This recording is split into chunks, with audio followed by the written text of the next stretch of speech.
This program features live coverage of an African safari and may include animal kills and carcasses. Viewer discretion is advised.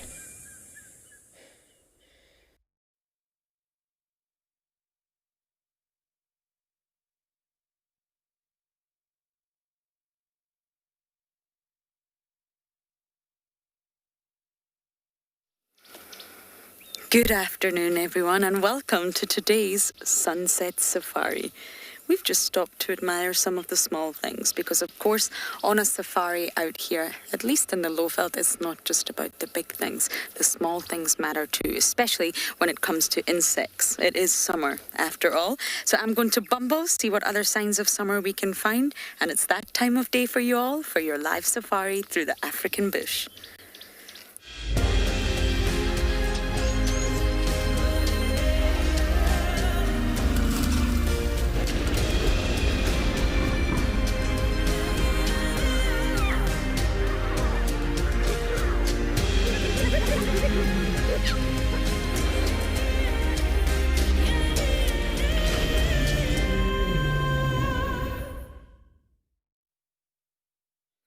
Welcome on board, everyone, at least to my vehicle in Djuma Private Game Reserve. But we will be coming to you live from Ngala, Phinda, Pridelands and Tswalu today. So, of course, that's 6 different vehicles that you can hop on board and join the live safari on this incredibly hot day. My name is Lauren. I do have Simon on camera, and we did stop to admire the net-winged beetles, but I want to show you something first. When you're driving past the beetles, I often think they look like this. This is the pod, a 4-winged pod of the russet bush willow, a combretum. It looks like you're passing lots of little russet pods, but in fact, it's the net-winged beetles arrived for summer. Aposematic colouring that happens to look just like this. Now it's a toasty 32 degrees Celsius and 90 degrees Fahrenheit today, so it's very, very warm. And Simon can just give you a view of the actual russet bush willow up here. The pods are small, one of the smaller pods. You can actually make tea out of the pods. Not too unlike the South African rooibos. It's meant to be delicious, but I've never tried it. So on this live safari today, you must talk to us, and there's many different ways that you can do that. Hashtag WildEarth on Twitter, @FC on the YouTube chat. If you're under 18, please send us an email. We want to hear from you. And the email address is kidsquestions@wildearth.tv. And lastly, you can also head over to the WildEarth website and submit your questions on the live safari page. So you choose whichever option works for you. I'm just going to jump out extremely quickly and show you what I mean about the resemblance to these pods, these very small 4-winged pods. I'm obviously not going to touch these net-winged beetles. They're everywhere, by the way. They're getting ready to mate, but you can see the similarity in the coloration and the size. So when you're driving by, you think you're looking at all these lovely little russet bush willow pods, but actually you're looking at net-winged beetles everywhere. You cannot miss them, and it's so wonderful. I'm a big fan of insects, and it's not easy to learn about insects. They've been very, very misunderstood for a long time now. When they were first classified, it was actually thought that insects did not have brains. They were brainless, automatic beings. But of course they're not. They do have brains. They do have a level of intelligence. They are as intelligent as they need to be. Okay, I've got my earpiece back in now after that little demonstration.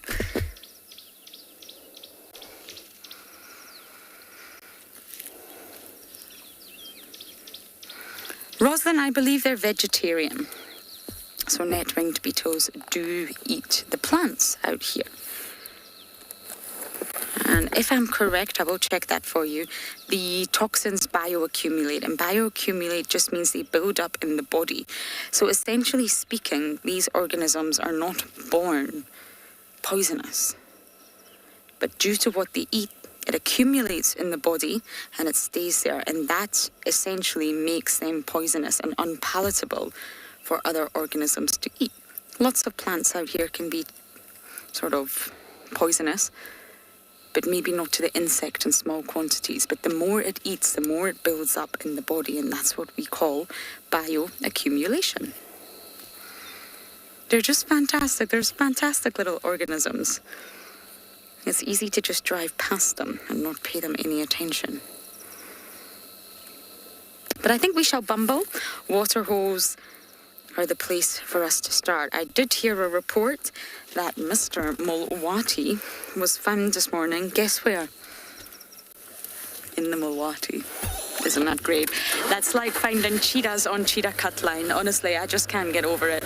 It's the small things in life that bring me much joy. So we're just going to have a search around. Be very, very careful in how we do so, because of course he's skittish. So just approach really, really slowly, and we're obviously not going to go into the Mulwati because it's waterlogged, but we can of course stay on the embankment and look down. So today my plans are waterholes and Mulwati. But for now, we're going to send you across to Andrew to say good afternoon.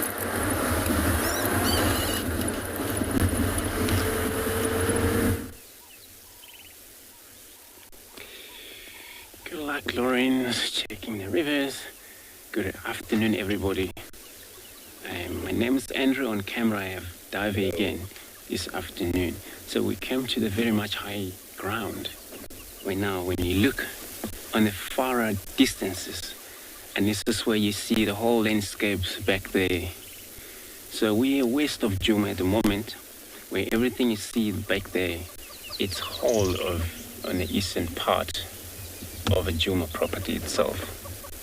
But now we got somebody who's singing down there, right up in that tree. Hornbill. It's all about giving its call. Southern yellow-billed hornbill. Communications. In this heat of 32 degrees, 90 Fahrenheit.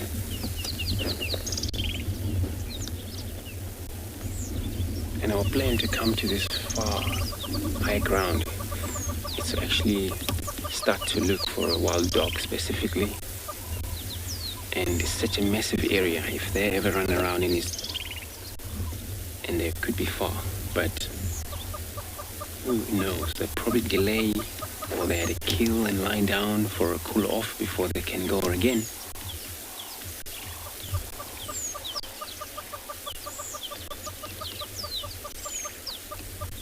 As you can see, all the trees are all beautiful background scenery back there.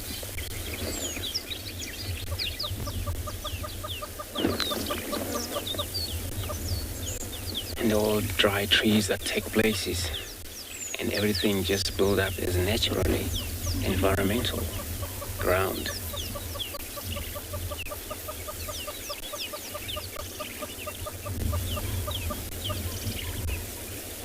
And these are knot thorns, acacia, nigressus trees, mainly favorite for elephants to peel the bark off, even though those are actually killed by elephants anyway, dried off.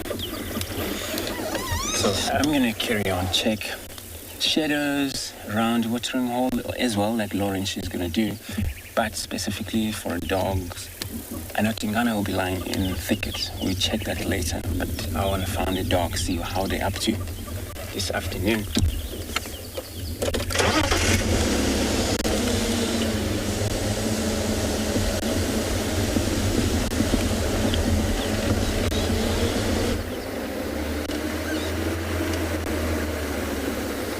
The weather itself is not too bad. Oh, there and there, cloud, open up, cloud every now and then, open up. So such cats that can still do their movement. Those are full stomach, then they can take it easy and shed.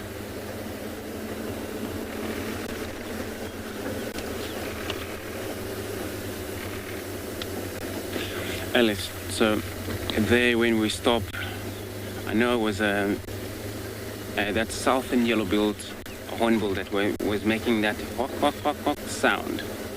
And then I know it was a few of it's a sticolous bird, a tiny little bird, was also calling in the background.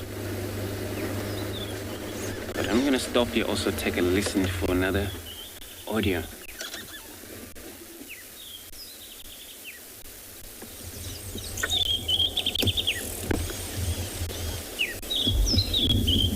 That one that you can hear pretty much louder now. It's one of the subwater lock. They're actually bird so small as well. They're ground birds that forage through grasses.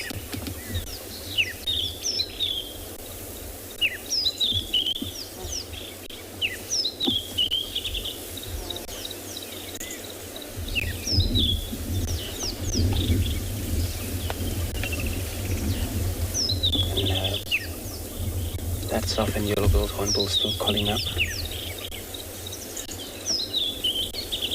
Just probably for communication.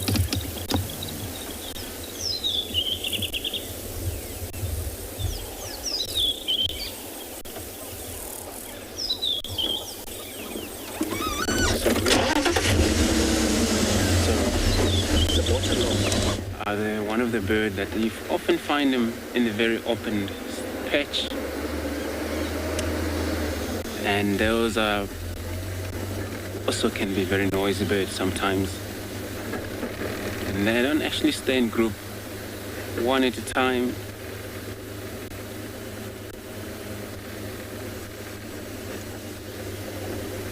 So Vernon, you're asking where do those birds nest? I'm not sure what you mean. I mean, hornbill nest in holes in trees. And then these subwater locks, they nest pretty much ground or top of very balanced grasses, and that's where they nest, but it can't be high above ground. So this grass is where it's very open.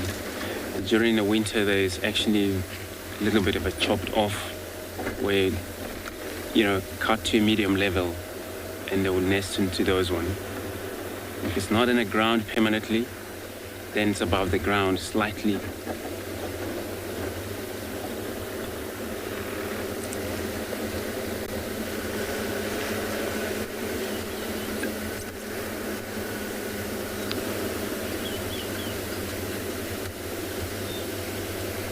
But yeah, most of these tiny small birds, they nest in trees, branches, like finches.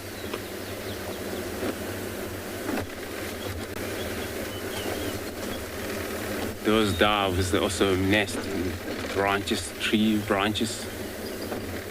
But their nest is very actually identical, where on top it's open. So all you see is egg in there. Those are the finches. They do pretty much like weavers, where they build, covered everything, they leave the entrance to get in and out.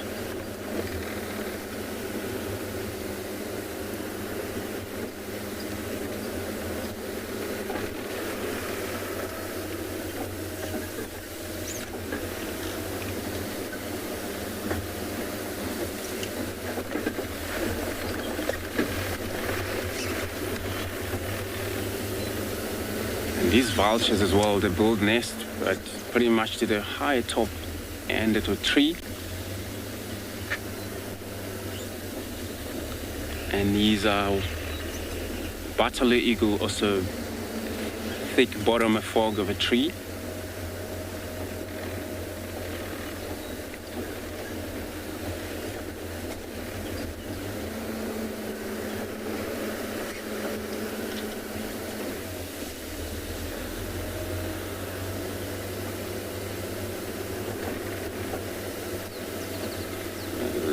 Impalas in shade. Just gonna park here.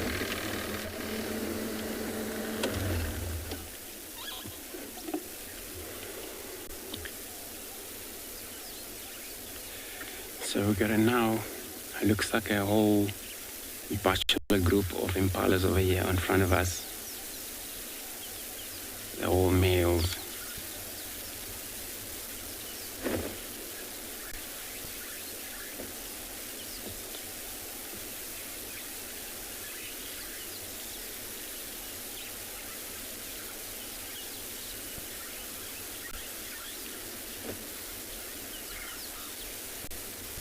So male Impala, they're more likely to group up in a number of anything from 8 to 12 sometimes, 18 in a number sometimes.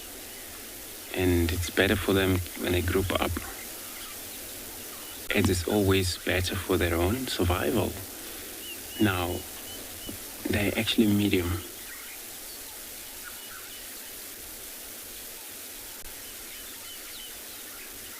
So they're actually medium animal around here. So I'm going to carry on with my search here. In the meantime, I'll be sending you across to Ngala to greet everybody at the watering hole.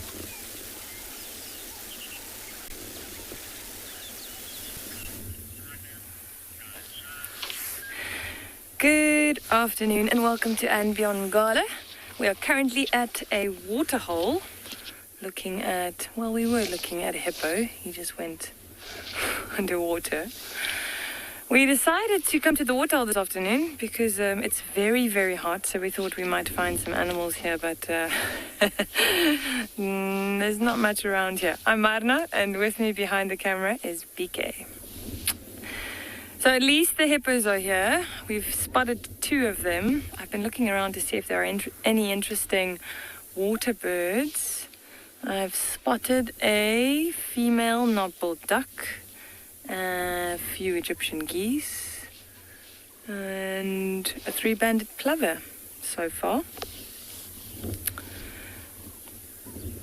We were hoping to see some elephants down here swimming, maybe drinking. But that did not happen. And this hippo is also very shy this afternoon.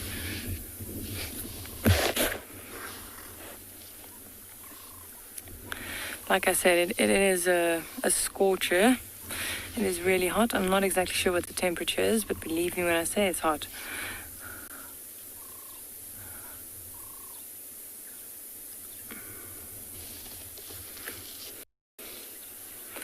The hippos are lucky. They can hide in the cool water. We can't do that.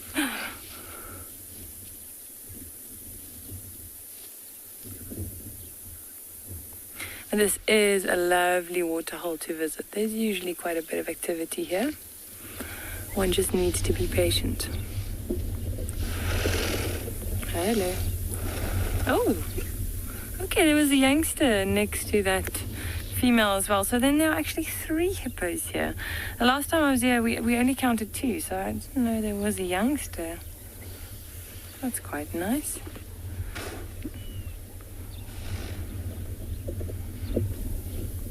Watch when the heads come up. You'll see the one head's considerably smaller than the other one.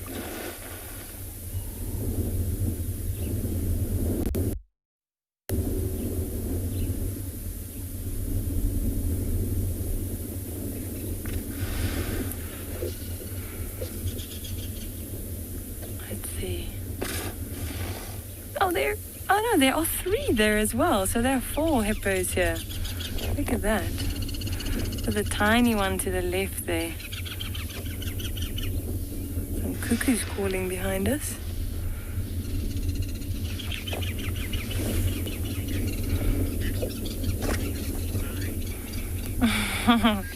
Megan's saying that hippo's giving us the eye. Yeah, we are parked quite close to the water, like almost on the water's edge. So every time they come up, they're watching us. It's quite a nice angle. So it seems like it's the bull that's a little bit further to the right here. He's quite big. You can see the distance between the ears. He's got a very big head. And normally what you'll find in these water sources, there would be one dominant bull and then a bunch of females with their youngsters. These bulls are very, very territorial and very protective over their females or their little pod or raft.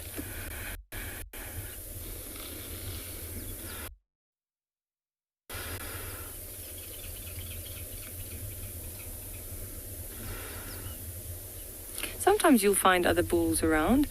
You might see younger bulls in the water as well, and as long as they don't challenge this territorial bull or the main bull here, he might keep them around. But otherwise they'll fight. And the fights can be brutal. They can really seriously injure each other. You can see quite a few little terrapin heads also coming up on the edge of the water.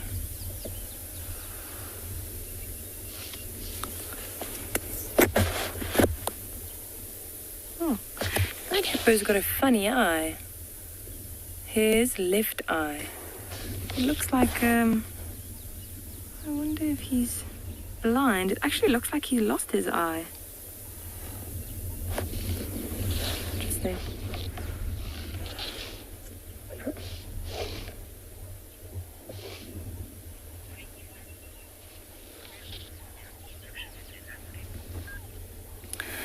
All right, we're going to sit here for a little while longer, see if anything else comes down to the water, and we're going to send you off to Tswalu.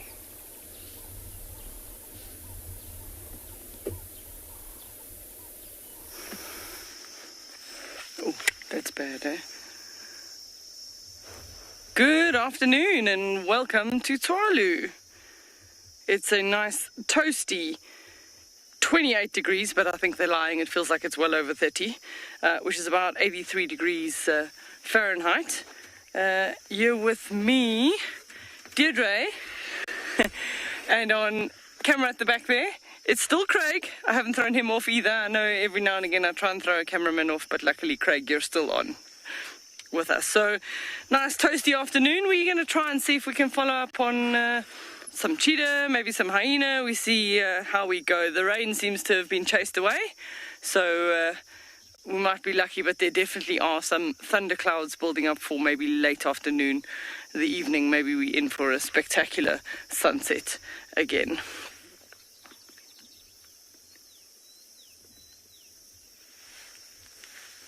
Just nice and beautiful.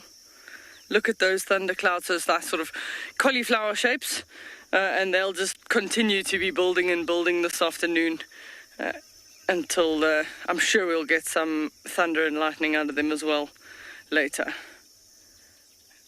The Kalahari never complains about rain. We will take whatever we can get. And those clouds promise to be a really nice sunset.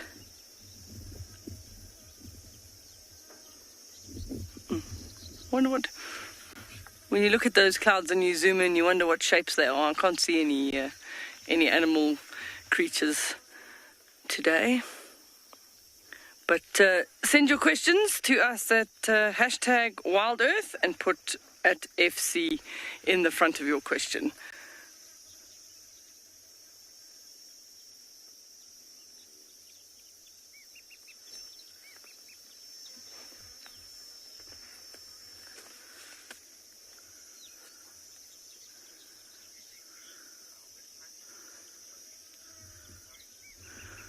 And viewers can also send their questions to wildearth.tv, the website. You can direct the questions there as well. And any one of us across any one of the properties will be happy to answer your questions.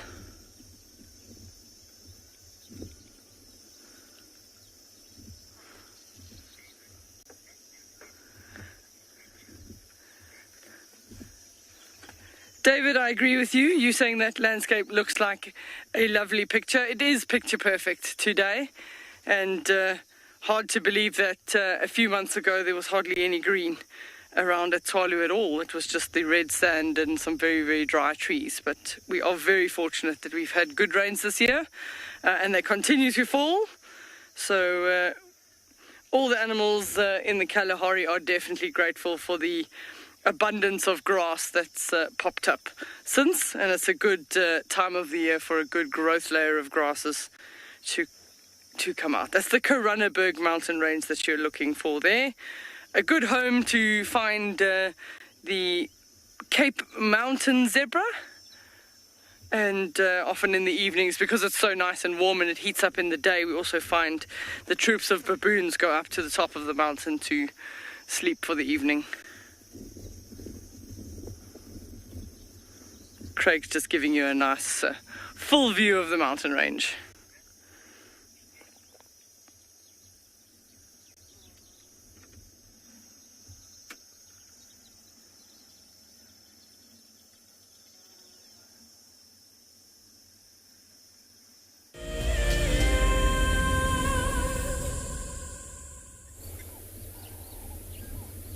Is he talking to us? Oh, I'm sorry, I wasn't plugged in. Oh, welcome back. So we're still at the waterhole, and we're just going to sit here for a moment and take in the sights and sounds.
So a bunch of birds calling around us. I can hear some ring-necked doves in the background.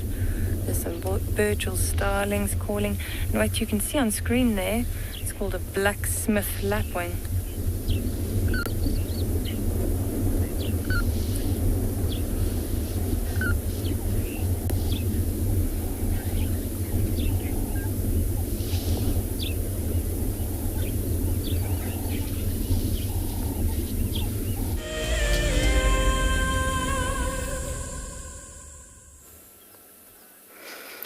Finally managed to catch the Battalia on the nest on Leadwood Road. No sign of any movements of a chick. I don't know if there is a chick. I don't think there is just yet. And here's the Battalia. How lovely. Now, Battalias are said to be monogamous. Sorry about that. But monogamy, as you all know, is a tricky one in the animal kingdom. In most species of mammals, at least, not birds, mammals are said to be polygynous. Now, polygynous is when a male mates with many, many different females, promiscuous. And this is due to the extreme asymmetry in parental expenditure. What do I mean by that? Well, eggs from females are huge. They're packed full of nutrients, and making them is extremely costly for any female. But by contrast, sperm is small and produced in the millions, and it's not as costly. And that's why evolution in a lot of animals and a lot of organisms, males have evolved to be promiscuous, because the gender roles are based entirely on the survival of the species. But with birds, it's slightly different. And they once estimated that 90% of birds are monogamous. But you have different types of monogamy. You can have social monogamy. You can have a pair bond just for one breeding season. So let's just say the summer migrants that arrive here for summer, they may meet up and they may stay together. They may have a pair bond just for that season. But then once they depart again and leave for winter, that's it. When they arrive again the next summer, they'll make another pair bond with a different male. So it's seasonal monogamy. And then you get real pair bonds, and that's what we're looking at here. We're looking at Battalia who form long, I'm not going to say life, but long-term pair bonds. The male and female stay together for a very long time, And they will produce offspring together for a very long time. It's a prolonged period. So it's not just seasonal, it's not just short term. They really, really are monogamous, and this pair bond persists for many, many years.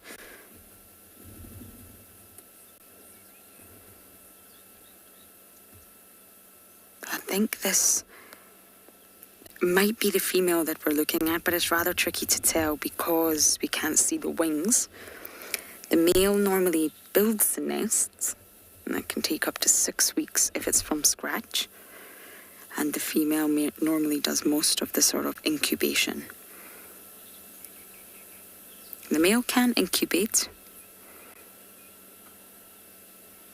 but mostly it's the female.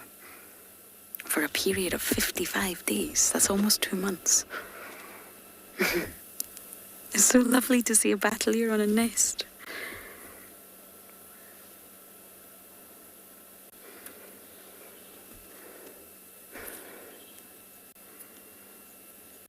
Suzanne, you love the Battalias. They're stunning. I know. You can't help but not love the Battalias. Still fierce. A type of snake eagle, not a true eagle.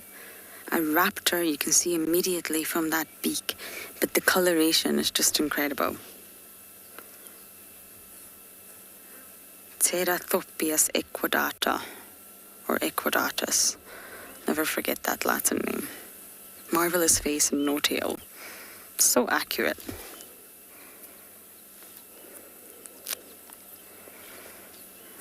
Johanna, you are 13 years old, and normally it's just one. On average, is one egg that the Battalias lay. So normally when you find a bird lays a small number of eggs, like 1 or 2, that means there's a high level of maternal care. Normally when they lay lots and lots of eggs, there's less, a sort of a decreased amount of maternal care.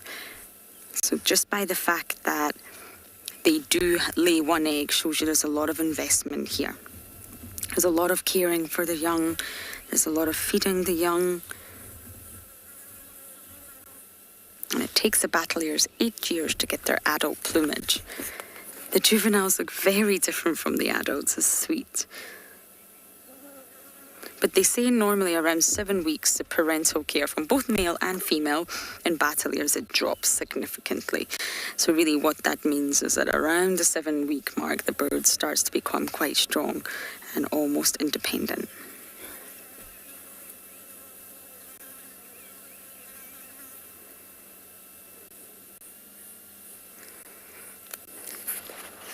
What a lovely sighting. I've been waiting to capture this Battalia on the nest. So we're just going to slowly scratch around for any signs of Milwati. But for now, we're going to send you guys across to Phinda.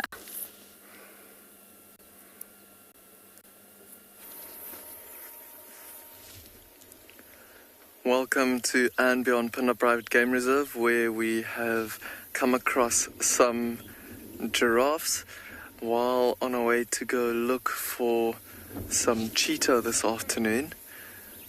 And we found these 2 youngish males. There's one in the back there as well, and they are just enjoying the shade and chewing the cud. It is a really, really hot and humid day today, but there is already a cool breeze that's picking up just like yesterday afternoon. And these 2 giraffes are really enjoying the shade. My name is Djuma, and behind the camera we've got Odie, and hopefully we are going to be finding those 5 sub-adult cheetahs that we are looking for and that we found yesterday.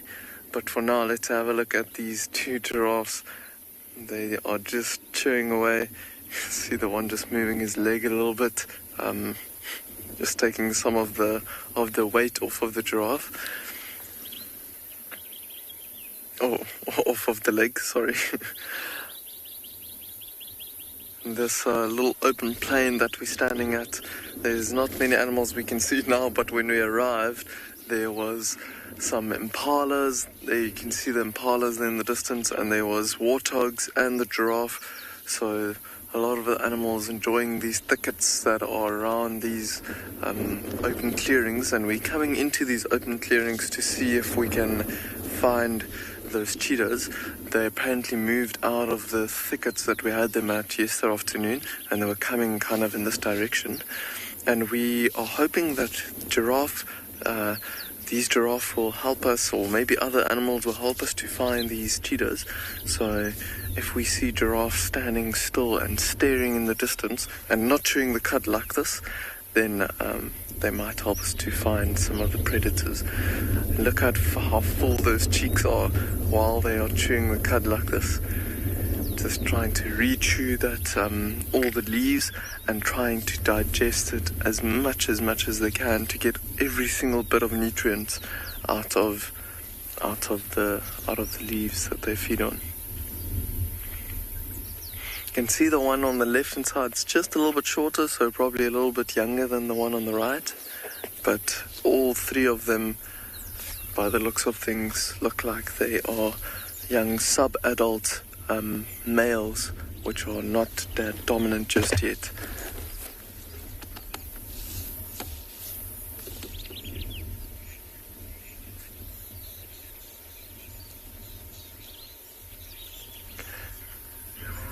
Grayson, you're asking what animals we see most on Phinda.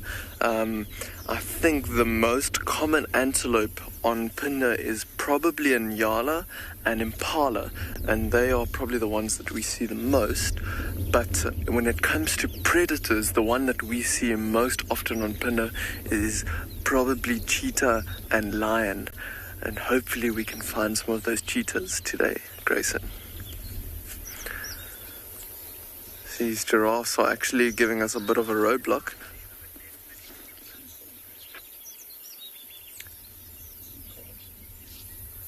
And there's some wildebeest that are now coming out behind the bushes. In between the impalas, there you can see some of the youngsters as well. Some wildebeest calves, and then they just disappearing behind the trees as well. Oh no, there's one or two more. And they're all coming here, especially the wildebeest, for the short grass that's growing here, short green lush grass after the last bit of rain. It's already starting to dry up a little bit, but already all very nice and green and nutritious for them to feed on. And we'll be listening out for the impalas and the wildebeest's alarm calls while we are looking for these cheetahs this afternoon. These giraffes seem like they are starting to get a move on. Or not just yet. And the wildebeest calves and everything, they're all moving around. I think it's starting to cool down a little bit in the afternoon with this cool breeze coming over now.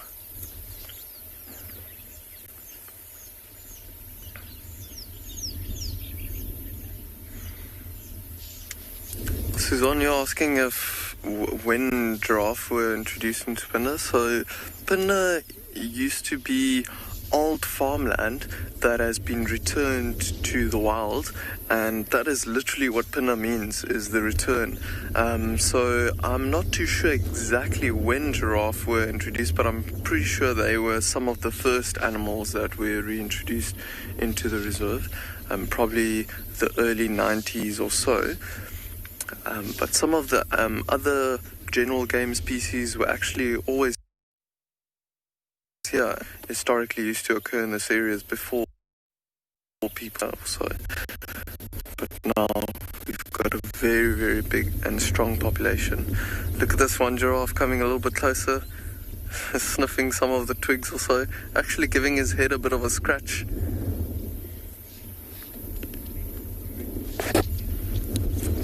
But for now, I think while this giraffe is scratching away, we're going to give him some privacy, and we'll send you over to Lauren, where she's got some elephants, and we're going to see if we can keep on looking for those cheetahs.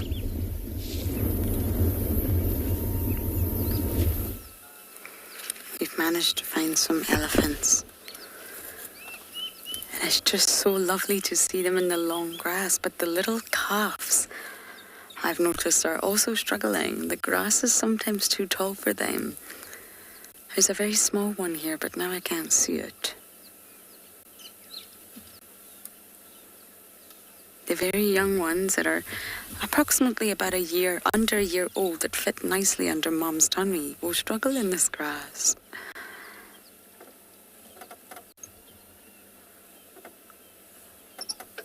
But for the others, it will be absolutely joyous.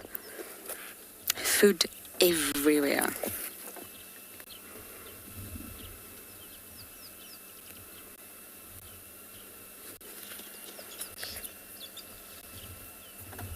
Flapping their ears quite happily, trying to cool down. But Simon and I were just discussing it's actually cooled down quite a lot since we first came out.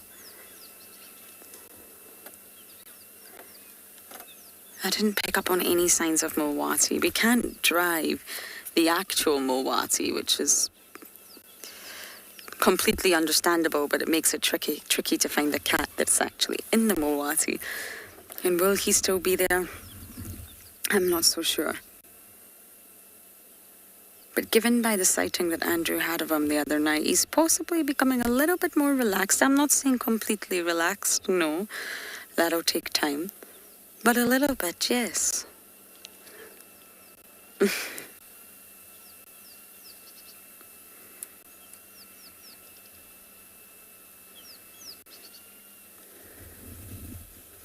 long grass also means that the mothers have to keep their young very, very close. Anything could stalk up and stay very hidden in this long grass.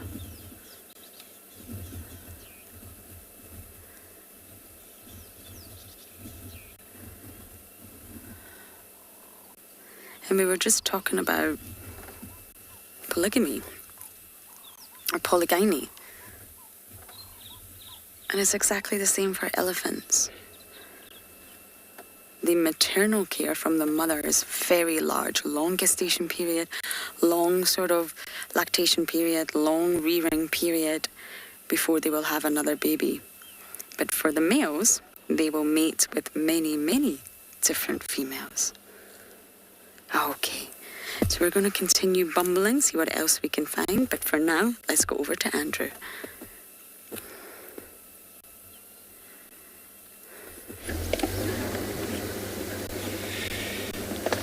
Thank you very much, Lauren. So now we got a visual of our wild dogs. Yep.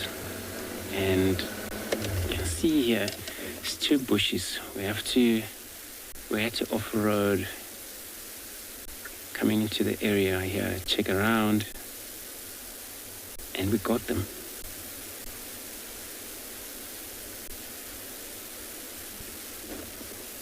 They're probably all over around these tall grasses. But this is what they prefer for now, because for the cool off.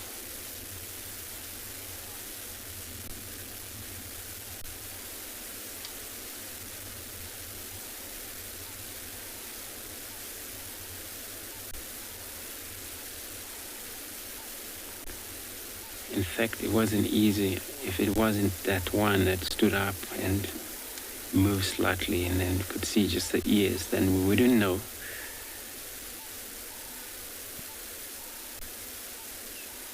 That they're around.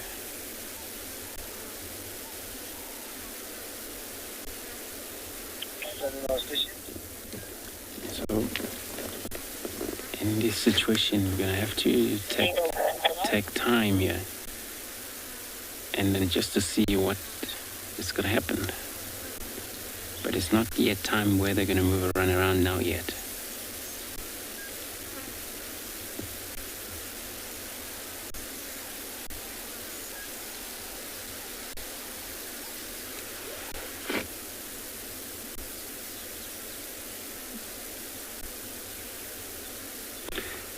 That life, you want to know if dogs are active day or more in a day or than in the evening. So they are actually day animal. They do a lot of their activities in the daylight. In the evening where it's very dark, they're more likely they can still run around a bit, but not safe for them. Hunt at night is not safe for them. Have a lot of a challenge with another biggest carnivore out there, such as a lion, leopard sometimes, that could sometimes kill them at night. So it's better when they do that during the day, and they can see where they're running into. They can manage. They're operational.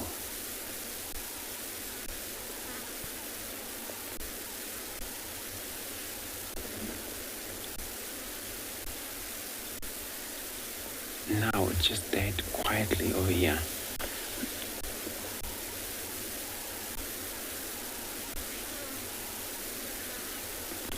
So, Safar, you're asking why were the wild dogs in dangers? So it's something to do with their habitations. So their habitat, it's got to be something that sometimes it can bring them down. A number of species that can hunt also, that can be one of those. And they understand one of the other situations is that alpha male and alpha female control the whole pegs. And the others, they're just assistants here. Sure, I just heard it. I don't know. It's kind of like maybe they're running movement in the grass, in the bush.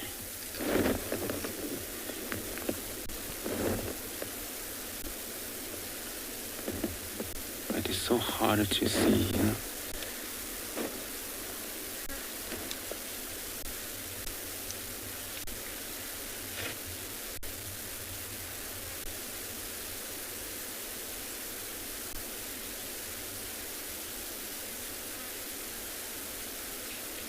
Or mainly of a disease, but yeah, those are the main fact.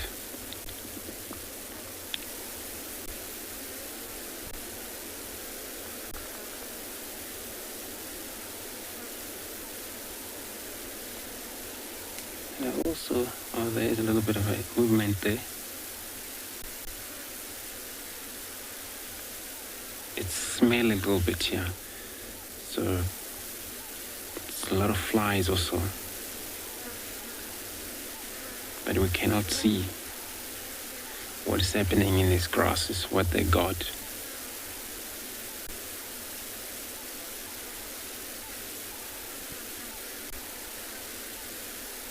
But it's not the physical smell, because they also smell, but it's not that I can smell right now. It looks like it's a carcasses.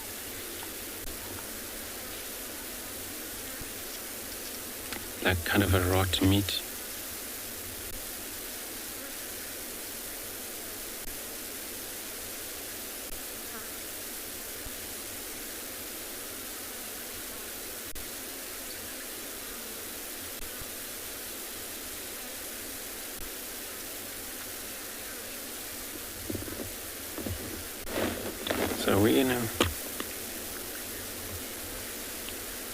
So I'm gonna try see if we can stick around. Hopefully they come out for us, or we're gonna see what they're gonna do here. Gonna be sending you across to Phinda.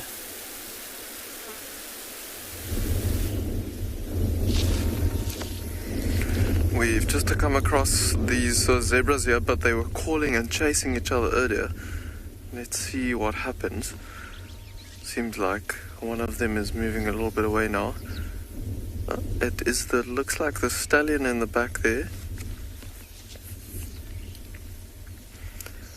They were calling and chasing each other earlier and kicking towards each other, but they've stopped now, it seems. Stopping and looking over the open plain as well.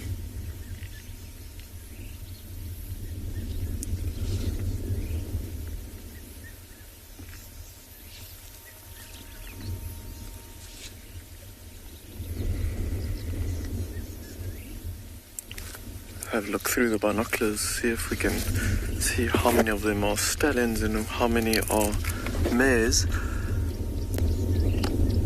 Looks like one stallion on the far left hand side, and what looks like all of the rest might be mares.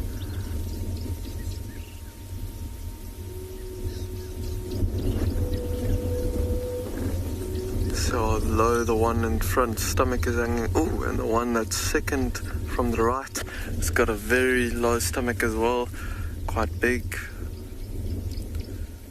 possibly nice and pregnant.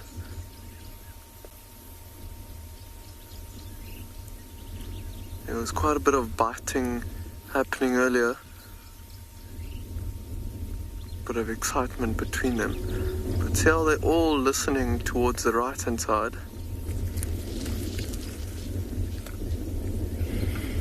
Gwendolyn, you're asking why some zebras are darker than others. So I don't know if you have ever heard of that there is more than one different species of zebras. Actually quite a few. But with these plain zebras that we've got here in front of us, they might just be darker because of rolling in the dust maybe, or even the pigment that their whiter shades are can be from genetics as well. They all are very unique. Some of them have more pronounced shadow stripes in between their main stripes. So very unique, each and every one of them. But most of the time when they've got a bit of a brownish shine to them, especially on their backs, it's from rolling in the dust and dust bathing to get rid of some insects. They're actually hiding away from us now, just behind that one green little bush there. But I think there might be actually a few mud wallows close to where they are right now, where the water is lying a little bit, but also where the grass is very lush. But I think we are gonna probably leave these zebras and let them be, and we'll send you over to Tswalu.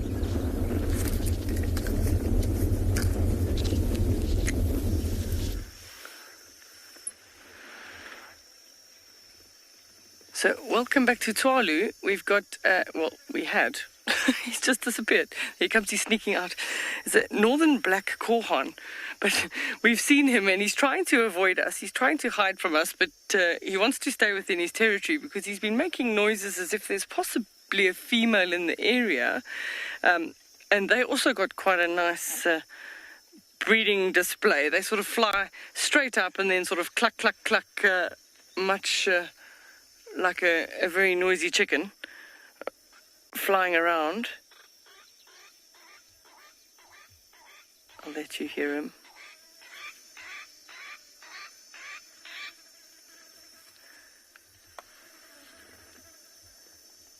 So this is the male northern black Gohan. You see by the black on the feathers, and then sort of like white ear covered.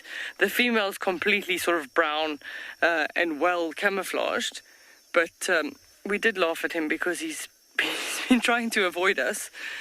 But fortunately he's in a nice open clearing, so he can't hide from us too easily. I was hoping that he'd go up. No, there he goes. We're going to lose visual of him now behind that bush.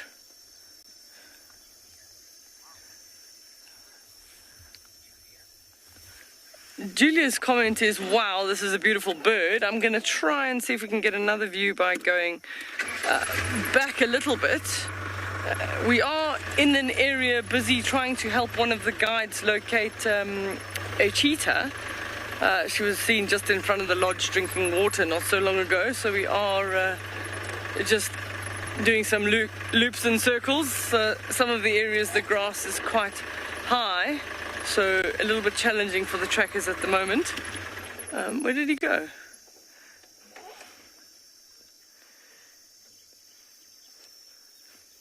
Ian is asking, what is this bird related to? So it's the Gohans and the bustards. They all sort of fit in the same group. So not sort of the pheasant family, but they're the Gohans and the bustards fit in the same group. So he would be eating insects. He'd be eating sort of some plant material. He'd also eat some seeds. But his prime focus at the moment is trying to charm a lady that he's seen somewhere around. Huh? Yeah, I've got him still. Yeah, I see you. He is still there. He's just moving ever so quiet. I mean, beautiful red beak. You can actually see that gular flutter. His throat is moving. That's not for calling, that's generally for the heat. It's incredibly hot at the moment. And that's one of the ways that by birds panting allow them to control their temperature. Such a small bird and such a big noise.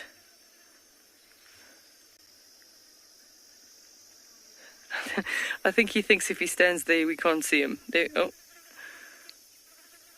You know, he's carrying about on his business there.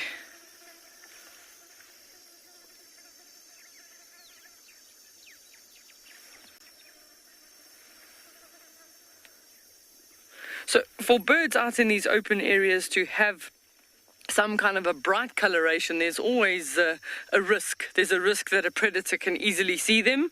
That's why these birds like open areas, and they also like to sort of stand on a termite mound or a raised stone or something like that so that they can be prominent for the female. But there's sort of at some point there's a cost that they have to weigh up pretty colors versus camouflage coloration. But in the males it tends to be, some of them are fortunate that they can just sort of switch on their breeding plumage based on their food source in the breeding season. And then for the rest of the year, they can just be cryptically camouflaged. So the Kalahari tends to have most birds that are just sort of cryptically camouflaged, relatively dull. We do get the odd sort of roller and bee-eater here, but we don't have large sort of numbers of colorful birds here. Everybody gets exposed in this environment, so most of the birds will tend to rather be sort of brown or cryptically colored. And we do have a lot of the lark species. They'll be quite difficult to identify. You've got to look at certain features on them in order to see who's who. We might have had an update there, but you can sort of see some of the cloud build up there in the northern areas. We're hoping for some rain later.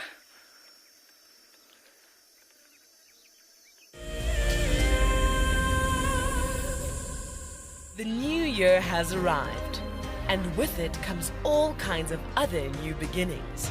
From hyena cubs to meerkat pups, the bush is full of new life. If you want to find out more, then sign up to be an explorer and join our New Beginnings Fireside Chat. Tristan and Steve will be looking at what's new here in the wilderness as we enter 2021. Join them on the 17th of January, straight after the Sunset Safari. My name is Lauren, and I'm currently working in Djuma Private Game Reserve here in South Africa. I love answering your questions during the live safaris. It's my favorite part. It feels like you're on the vehicle with me, and I'm able to teach you exactly what you want to know. If you want to ask a question on WildEarth, then you need to register on our website. Once registered, you must go to the live safari page and ask your question below the live feed. For the month of January 2021, we are offering a chance to win a unique WildEarth expedition to the magnificent Tswalu Kalahari. From the ancient Kortai's Koranenberg Mountains to the southern Kalahari's red sand dunes, Tswalu offers what travelers crave most: space and time. The winner will explore this landscape in a vehicle, on foot, or on horseback, with a chance to go behind the scenes with WildEarth and of course meet the meerkats.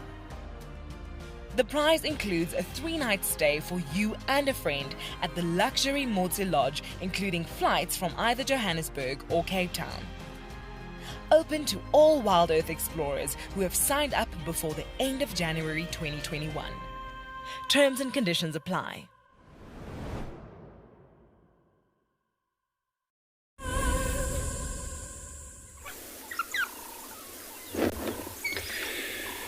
So we're still now here with these dogs, but all year it's a lot of calling inside that bush. Even though we have, it looks like 2 of them that are moving slightly in that little perch.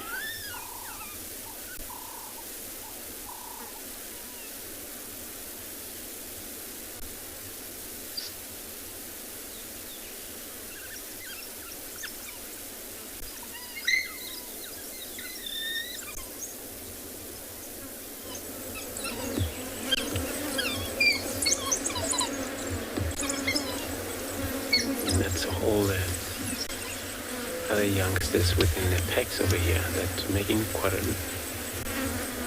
lot of a sound that they make. And that sounds take place probably when they're not. It's kind of like argument amongst the packs for dogs.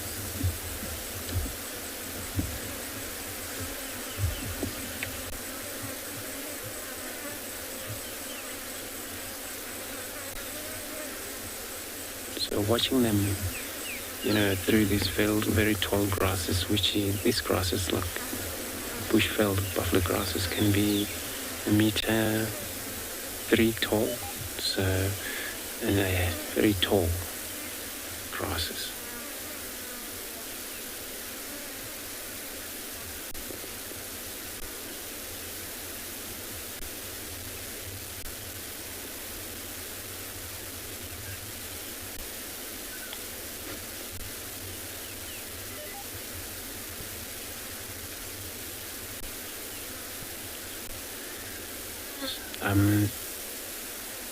Do you want to repeat that question again? Den up or?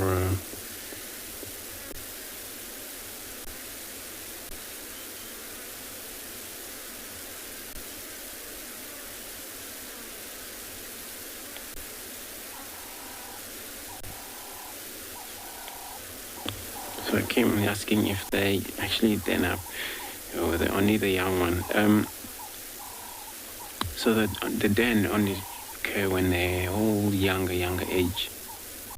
And then for that reason, it's because they cannot move for the parents during the hunt.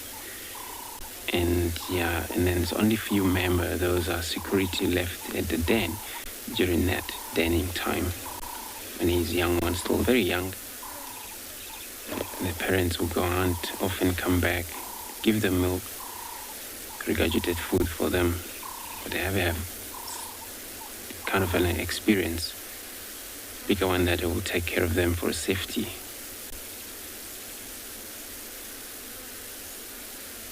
And the whole member of a den, the whole member of a clan, the packs over here, they will be visiting the very same den every time they're around. But only these young ones actually fit into the hole to sleep on overnight. And many of them will be just posing outside whenever they're around.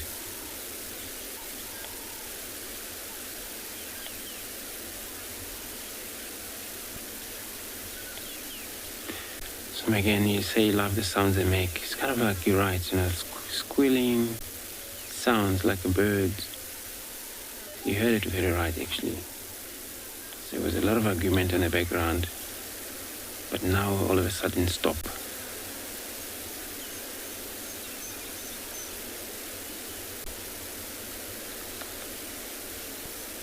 But they make few calls when they're not happy among themselves, and a young one begging for a parent to gradually throw out the meat from their mouth, and they can do that. But when they see something, they can warn, kind of slightly bark, but very deeply growl.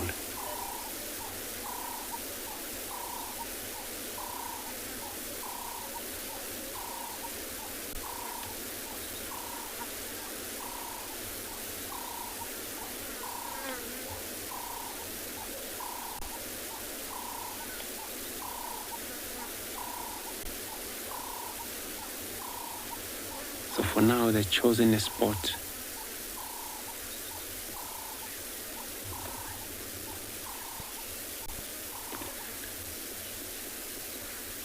So you're on age 13, you want to know how do the wild dogs get their name? Probably asking as a wild dogs. And they kind of a family of dog kennels. And of course, they would involve a few family of these dogs as kennels, domestic dogs, even Wolfie and these jackals. Yeah, it's probably what they get the name from. Or what I think I heard before is that it was Europeans named them.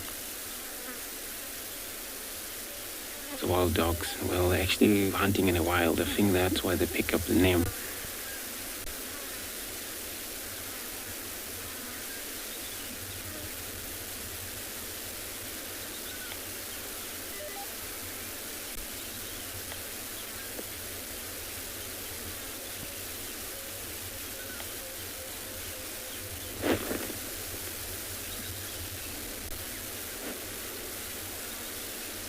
So I'm gonna be stationary here and to see if these dogs will ever, because now it's getting slightly cooler, I'm gonna be sending you across to Lauren at the dam.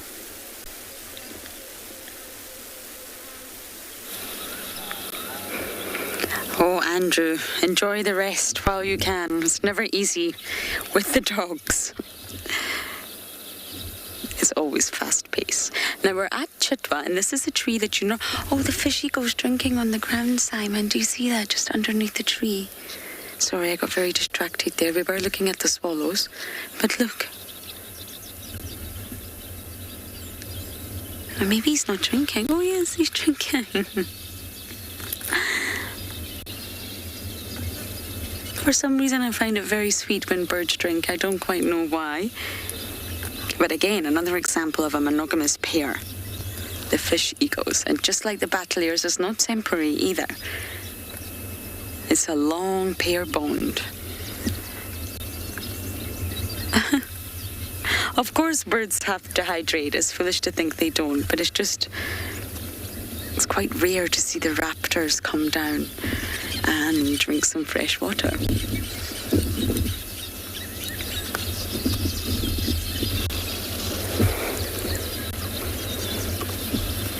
Now, just yesterday we had the most magnificent sighting, one of the most incredible things I've ever seen, actually, of the martial eagle, who was definitely not a full adult. I think he was an immature martial eagle, fighting with the fish eagle mid-air.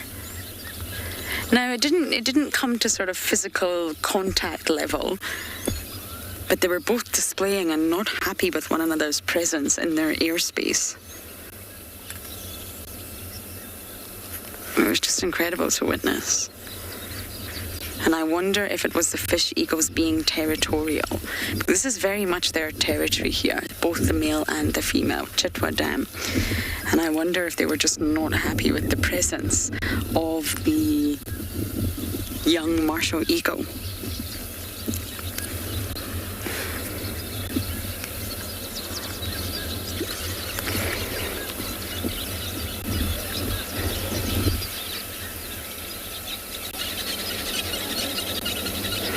African, I'm not sure if they biologically could. I would imagine so, but it wouldn't happen. Species are not equipped to interbreed, even though biologically they can. It wouldn't make sense if every single species that were remotely similar interbred. So you do get examples of jaguars and leopards being forced into doing that in captivity, but for the fish eagle, that's not going to be something that really, really happens. But biologically, I'm guessing it is possible. It would completely threaten any species' genetic integrity if they were to interbreed with a different species. And geographically, would they ever meet? I don't think so. But biologically, it is possible. Humans have forced all sorts of interbreeding among different species that are similar. And the results are never good. Most of the time, the offspring are infertile or sterile. And I guess that's nature's way to prevent them from having their own offspring and continuing on that lineage.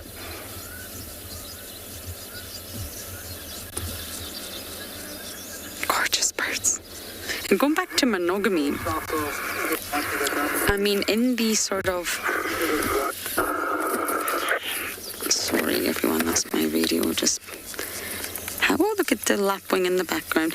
Yes, until about the 1990s, the consensus among scientists, ornithologists, was basically that they were monogamous, and the paternity of the eggs was the sort of monogamous partner.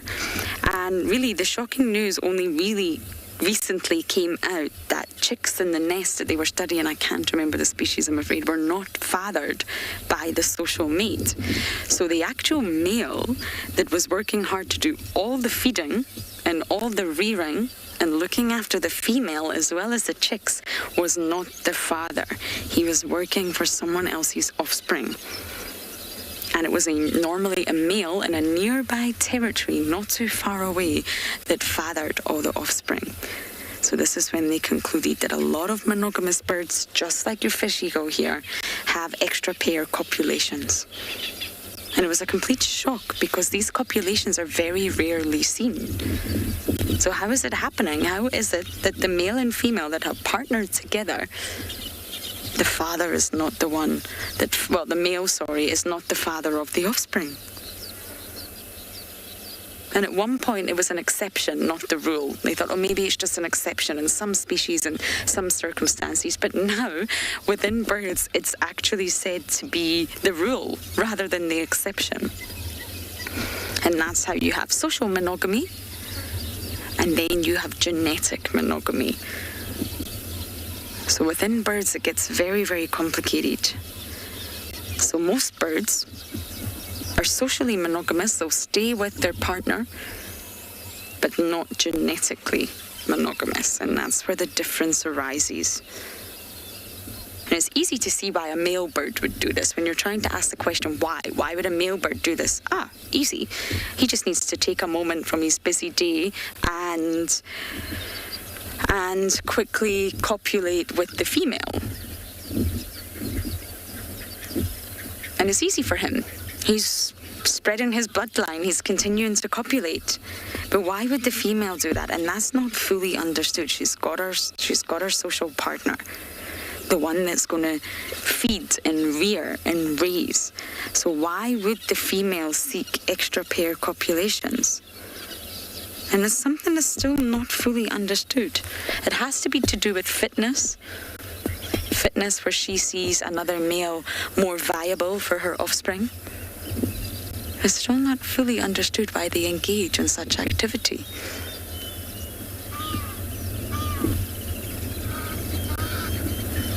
So when you say monogamous, you just have to dig a little bit deeper and think, okay, what type of monogamous relationship is happening here? What is actually going on? Is it temporary? Is it permanent? Is it social? Is it genetic? It's a fascinating topic. And any male will probably engage in extra pair copulation so that he can sort of cheaply increase his fitness. It's very easy, very cheap, very quick, and his fitness greatly increases with the more females that he does this with, and he doesn't have to care for them. Oh, Egyptian goose, you be careful. Tandy's son has a thing for the goose.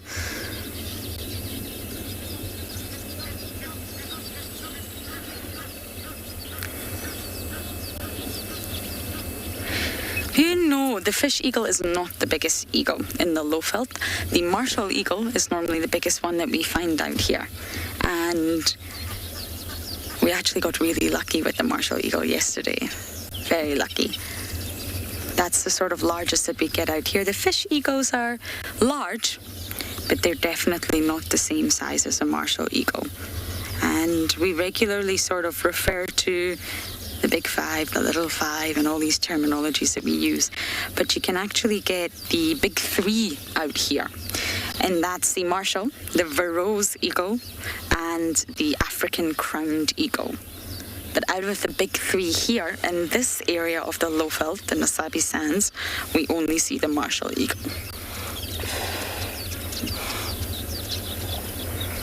And the martials are big. When you see them, you think, wow, yes, you guys are big.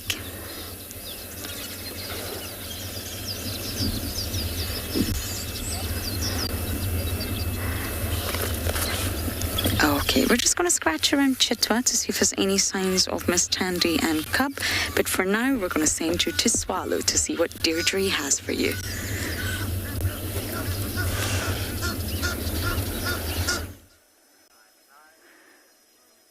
And what is that? He's got his head stuck in the grass. Wait till he lifts his head in a second and you will see you can do it. The suspense. Some of you can keep guessing. And there we go. A beautiful sable bull. He's too busy feeding now. He's been standing in the shade for the last couple of minutes, just literally standing, walking in a circle, just feeding in that one shady spot underneath that tree. And Darby and I in the sweltering heat have been staying, not Darby, sorry, Craig. Craig and I have been standing in the sun, waiting for him to be on air, but there you can see him, he's busy chewing his grass. So they prefer sort of medium height grasses. He won't really be eating too much of the sour grass. He's finding more juicier grass in between, but he is in sort of a sea or a carpet of sour grass at the moment. And you can see there the tail just moving quite rapidly, trying to get rid of all those flies in general, but the louse flies are like the little biting flies. He should be quite happy. He's knee-deep in grass. A couple of months ago, there was no grass to speak of. But he's definitely found something good to eat there. So the typical asymmetrical horns, or the idea is that they're symmetrical, they evenly match. So his are not perfect, but they're pretty close, and quite a nice big bully is at that. And you can actually see got a very thick mane. Lots and lots of hair on the mane. Sinak is asking, why do the sable have humps? So you're referring to that sort of high shoulder area. Most antelope actually have that, and that's just, it's almost like an extension of the vertebra. So the top of the vertebra has like a long extension, and it allows for additional muscle attachment. So it allows them to have good muscle attachment, to have a strong neck. For sable, it would be to hold up those nice horns, which will be quite heavy. The same as a kudu, they also have that hump, and that allows them sort of a large... Oh, there we go. Oh, well, so clearly bedtime. And they have that hump in order to have good muscle attachment. So also if they're fighting, that'll give them some good strength. So have a look at a couple of the other antelope that you see. They all have some form of a hump there. You can see how, oh, shame his ears are working overtime. Those flies are really bothering him. But I mean... yeah, if the grass was any higher, we wouldn't even see him at all. He's literally just disappeared.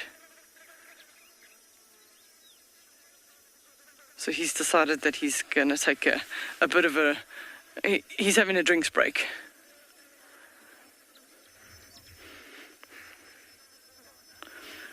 So, Carla, your comment is that those horns are magnificent. I agree. They... probably between them and the kudu bull, for me, probably the two most majestic looking antelope with those horns. And he in particular, this nice sable, is definitely a fine one at that. He can be very, very proud of that set of horns that he has. He's just peeping over the grass.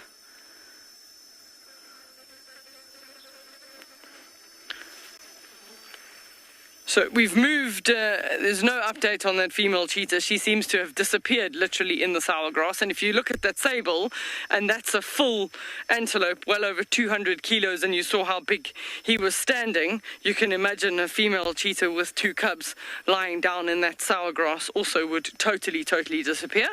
So the trackers are trying really, really hard at this stage to relocate her, but very, very challenging.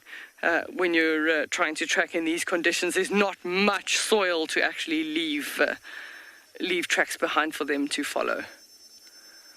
So we're going to head on further out into the plains, so you can drive with us. We did see a little bit of general plains game out ahead, so we're going to go and see. We did see some gemsbok and some wildebeest up ahead. We're going to send you to something else that's sleeping. I believe Andrew's got something to show you.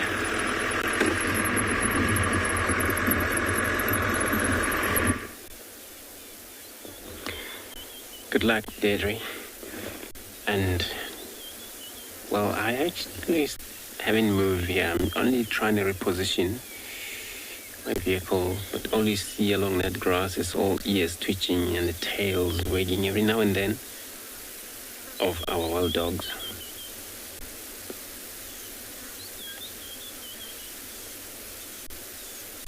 At least we can have a little bit of better visual of them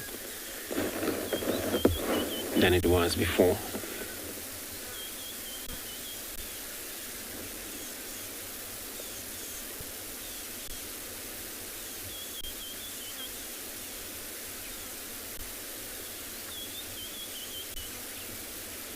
Right up.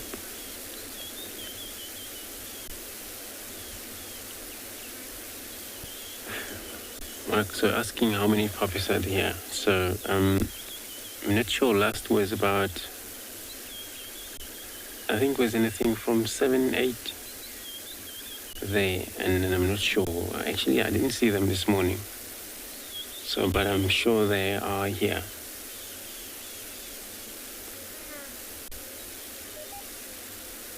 But I only assume this is actually the Pungwe packs.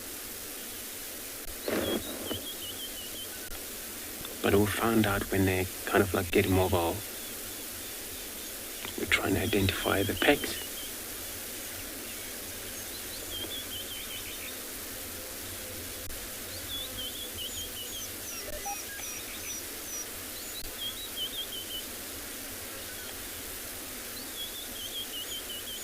They have big ears for helping to hear properly.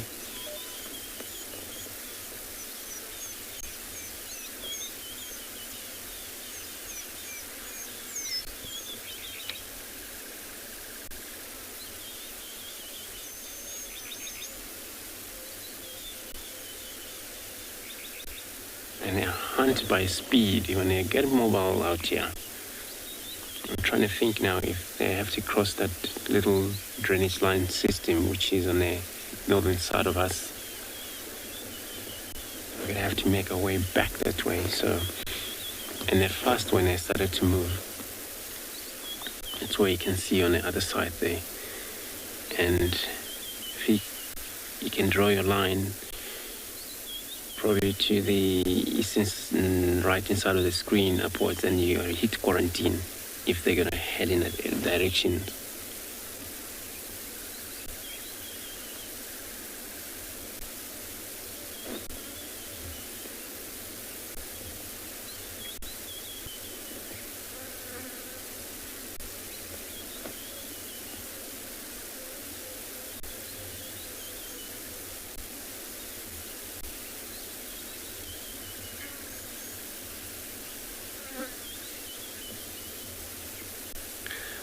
So Caroline asking if these long grasses make so much difficult for them to hunt. Not at all. It's actually a good way of them to stalk closer and closer to the prey, even though they hunt in groups. But it's always important that they have to aim their target, which is maybe anything from 100 meters, 120 meters, and they chase from there.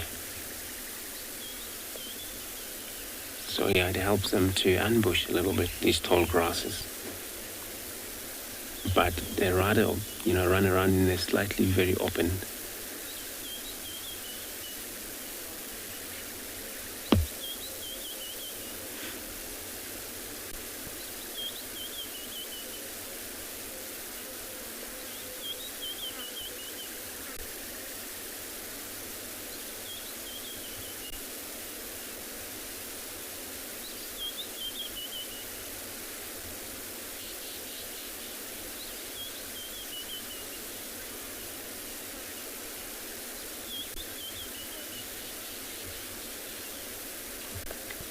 I'm Valley asking if the wild dogs ever take the other pack. So you mean probably the males? If that can happen, if there's a lot of males that have been probably cut in between, probably when the packs get overpopulated. You're talking about maybe 35, probably in a number there. got a nomadic male, they will probably run around, look for their own. But that's very rare. If that ever happened, then yes, they will probably try and take over. But taking over the other packs, we always know that these animals, there's a system there. So the whole male won't take over the packs due to the system that is happening within the packs, where there is a two pair that they have to dominate or breed within the dogs, which are alpha male and alpha females. So for them to join the other packs wouldn't be a problem.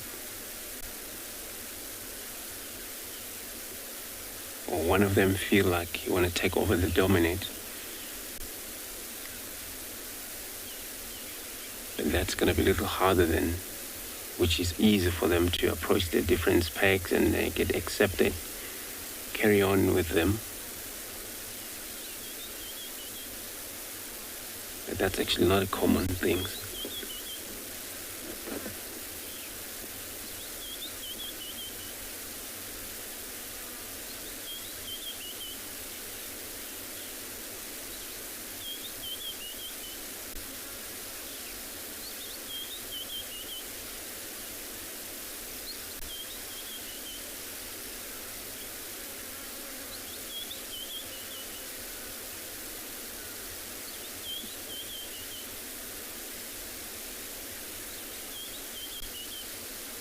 The silhouette of the grasses over here, it's all just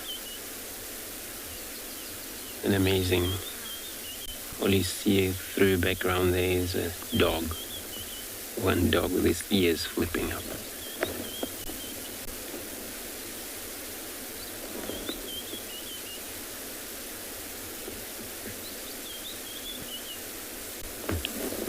So I'm going to take another look here. And then I'm going to help the other stationer get into this position because it's impossible for anyone else. So I'm going to stay put.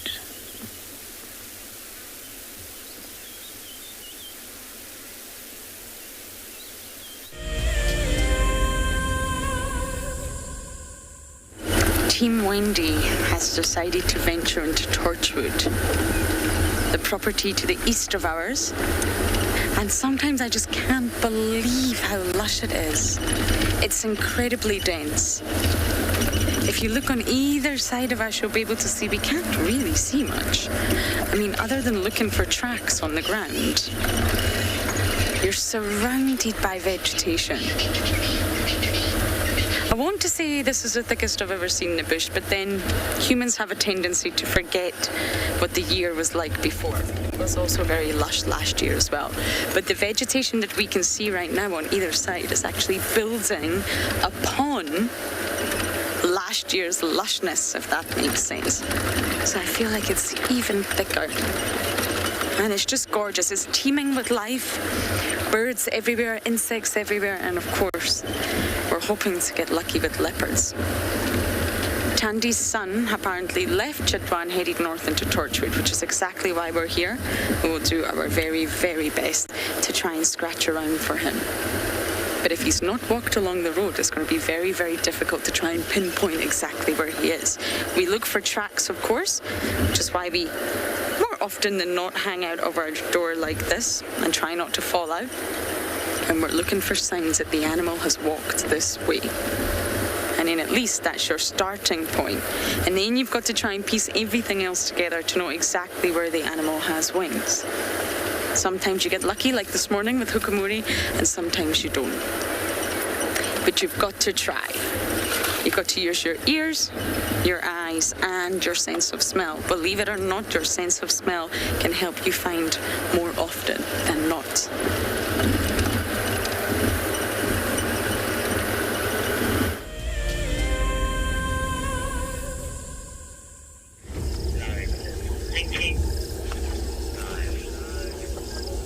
Beautiful, sunny, warm and humid, low-felt summer afternoon, sitting at Leopard Dam, the site of a beautiful elephant encounter earlier today.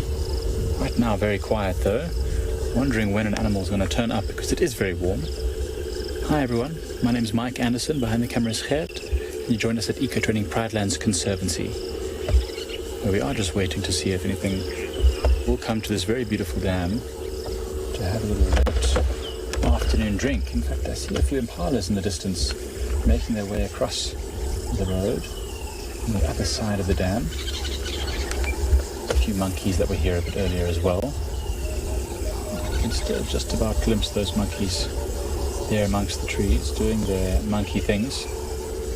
As you can see, just over there next to the knob thorn over there. Monkeys probably feeding on some of the insects and maybe some of the sap on the knob thorns. Mostly just trying to stay out of the sun. It was very warm. Very, very peaceful though.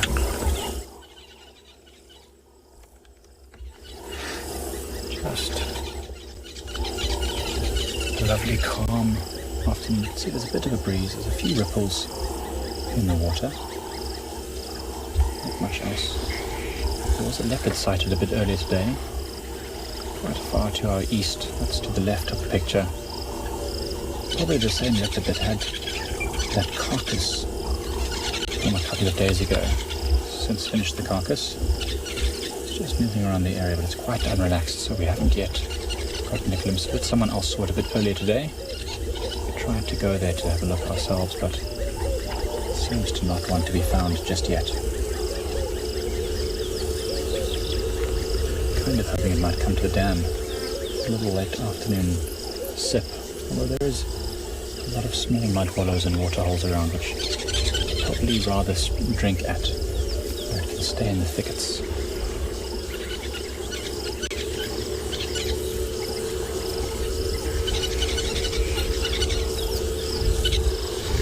Very peaceful.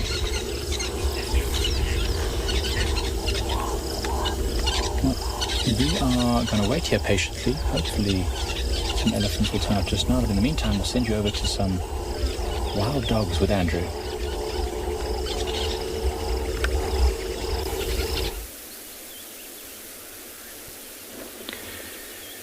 Thanks, Mike. We got still the dogs here.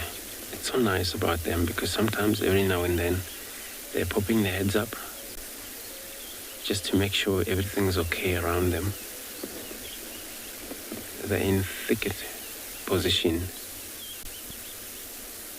Only problem that will worry them, it's other carnivorous species as lions approach this area. Then it's going to be disaster. That's why they always make sure that it's safe around them.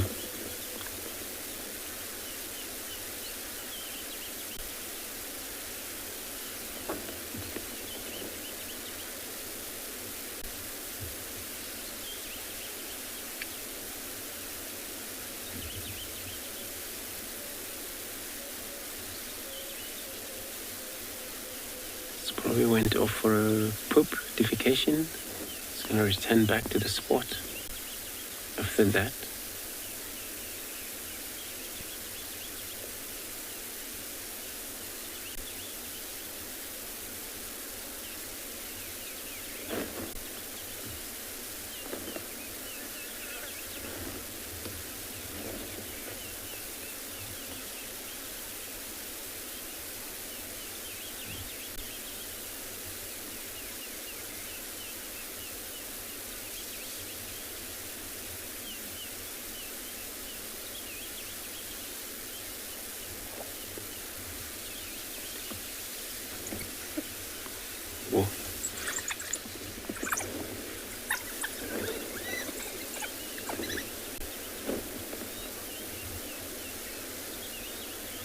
One of the adults that show a little bit of a vomit for these young ones.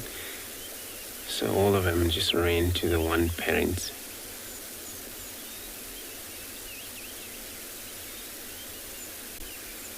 So they still rely on their mother, this one.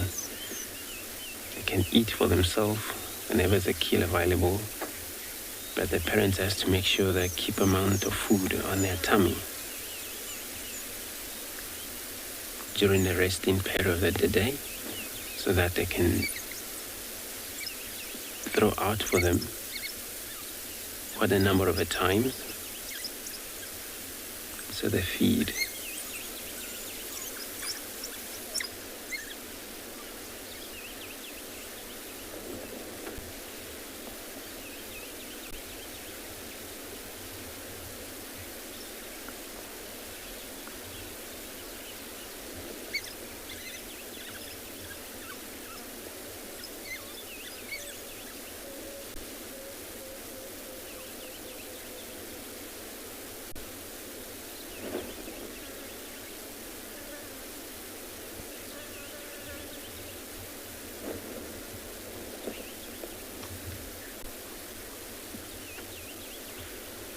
So we're gonna keep watching these guys.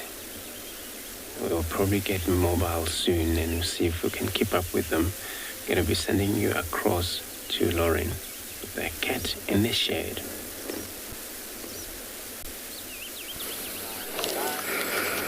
Now, our search in Torchwood did not bring spots, but we found a lone lioness. She's not been called in. I don't think anyone knows she's here. And I don't know who she is. I can tell you what she's doing, though. Look at what she's looking at. Simon will give you the most beautiful shots. A herd of Impala that don't appear to know she's there, from what I can gather.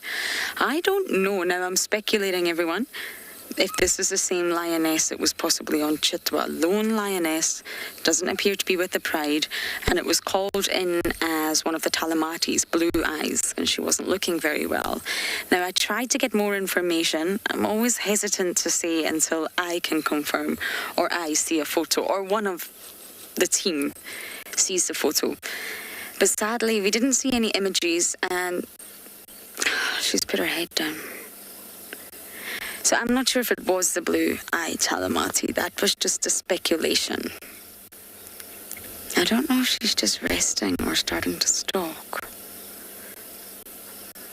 I actually can't believe we're getting signal here. It is so wonderful. We're at Torchwood Dam. I don't know if we've ever gone live here before. Why don't we show you what Torchwood Dam looks like? I don't understand signal, and I don't want to. I just know that we have it. It's a lovely little dam, and we had the dogs here the other day. Let me just get my binos out and see if she just has gone flat. I can't see her. Because what I'm thinking about doing, if our signal holds up, is just going to the other side so we can get a look at her face. Who is she? The Torchwood Pride have been found at the very, very sort of eastern side that borders the KNP boundary, which is the Kruger National Park boundary. I don't know who she is.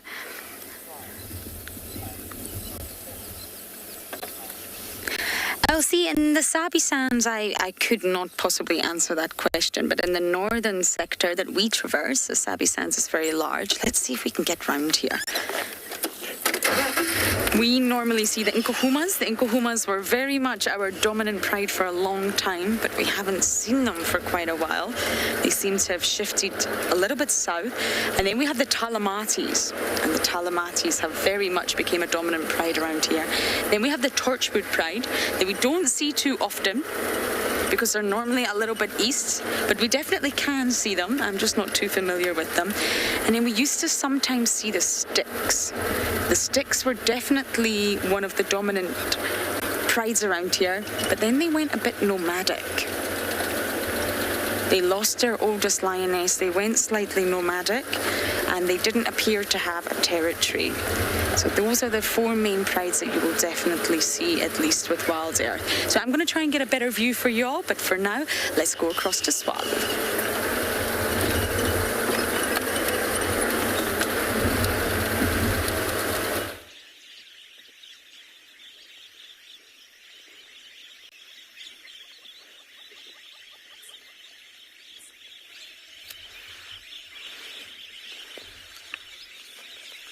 Well, look what we've got there.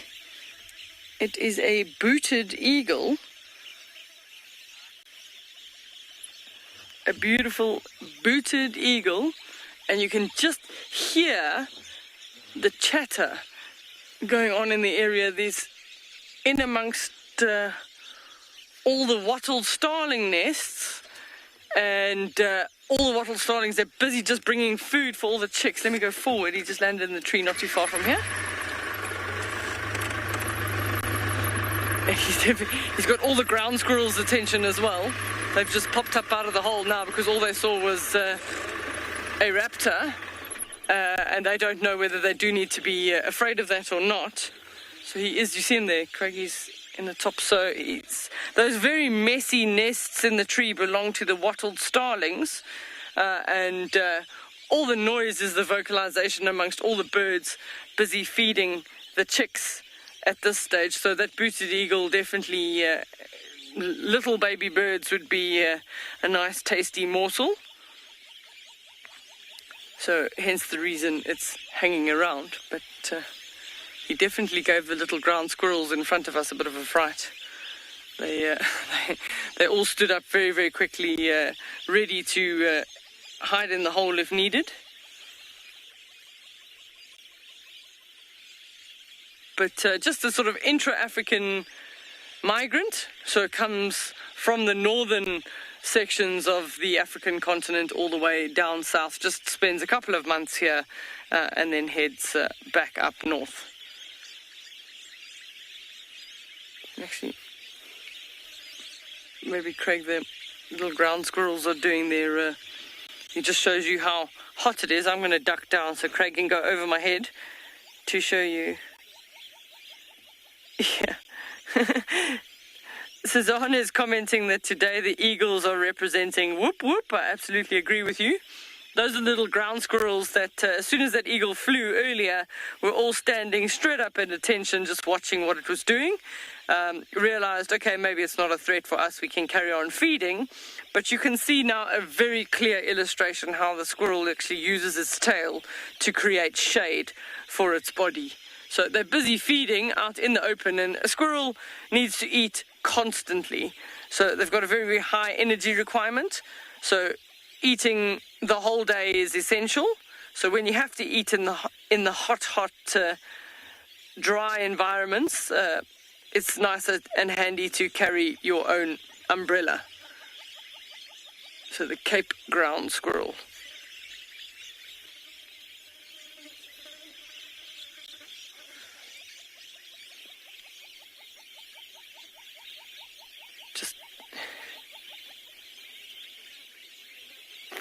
They'll mostly live sort of groups of females, and then groups of males will live separately, and then only if a female is in estrus will they court her.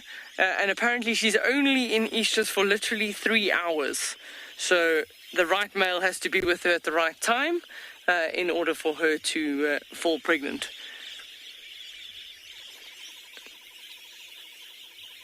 You can imagine how effective that is. I mean, their tail is very, very thick. It's very hairy, and just you can see how much shade it creates.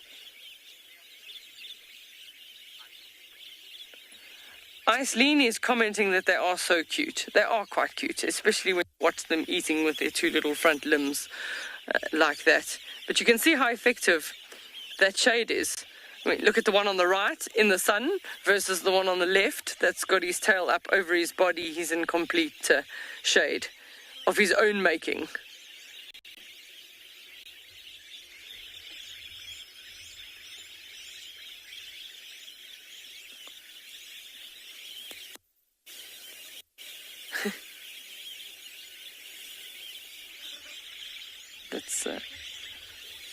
There's something else alarming in the background, that's why I was paying attention.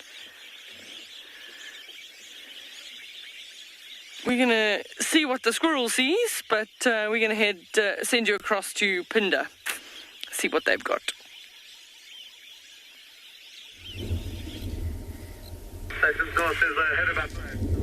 We've come onto a beautiful floodplain on the eastern side of Phinda, and there's a nice herd of wildebeest here with all their youngsters, all their calves, and the youngsters are looking quite playful every now and then and moving in between the females, some of them trying to suckle.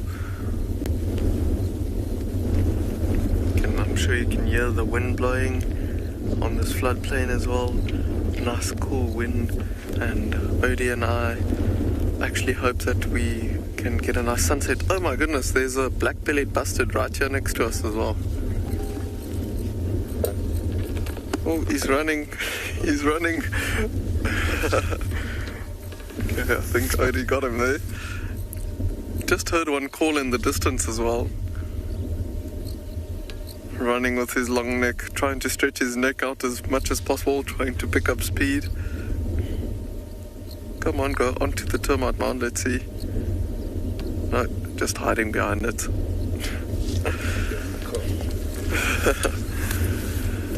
Right, but if you have a look at these wildebeests here, here's the clump of all the females with all the youngsters together, and it seems like there is a big dominant bull further off to the right hand side that is now slowly walking towards the herd, and he has got such a magnificent territory on this big open floodplain. A lot of lush green vegetation for them and grazing for them here.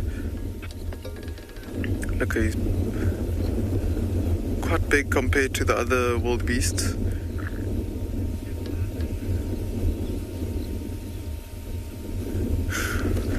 One shaking its head and running towards the youngsters.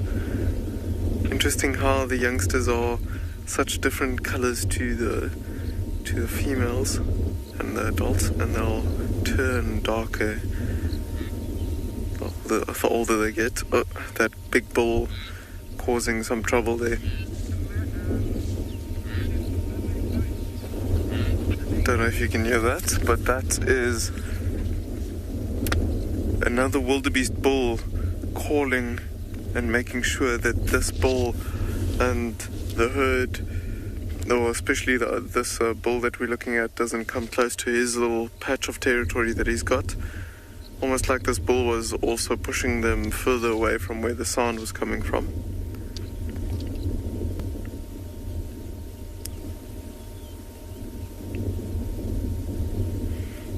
See there, the bull is like walking a little bit towards them again. He's the second one from the left.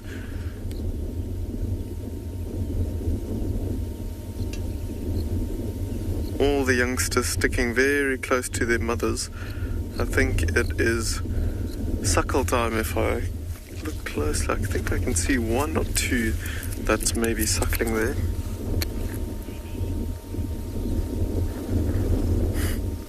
Elizabeth, you're saying run babies run. They are so cute when they are playful and when they run and everything, and I'm sure they are running away from this big bull, probably very scared of him and trying to stick really close to their mothers. All the youngsters are standing right near their moms at the moment. I think with it cooling down, the mothers are also getting them a little bit closer to them before night falls as well. Oh, one just running in the back there.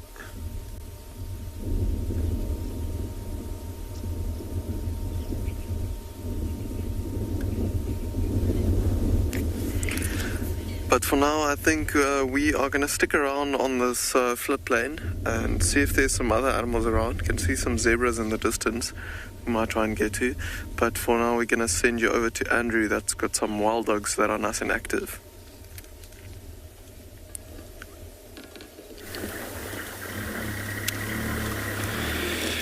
So great having you all back to us again, yeah. And our dogs, they were about to get mobile. Something was actually bothering them through grasses that we couldn't see what it was. But now all situations fine. They're just dead quietly again.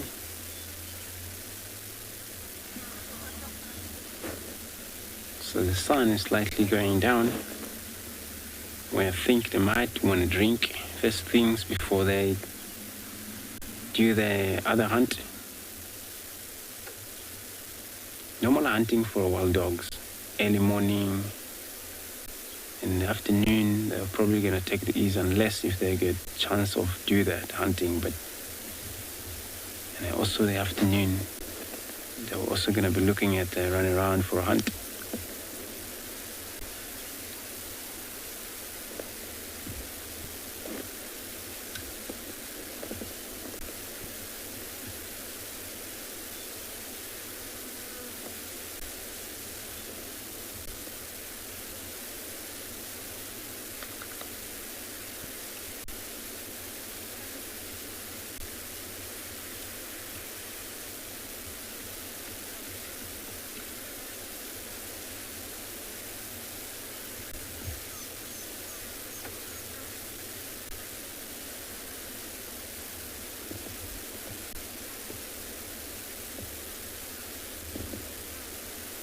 They still can't be sure what's going on. It's kind of like keeping an eye. I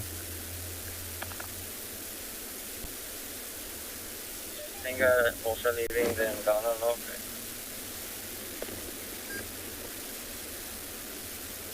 As you can see, this one is investigating whatever it was, or it is, that we can't see right now.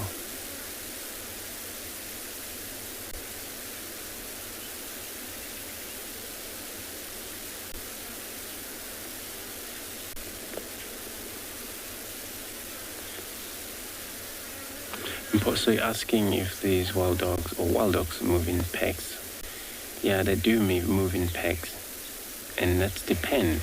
Sometimes the whole pack wiped off due to a situation of maybe hungry or killed by a big cat, and then from there you may find 3 run around. So that's a small packs, and which is not good. But yeah, they actually do move in packs. Form packs of, I've seen packs of 30 around here before.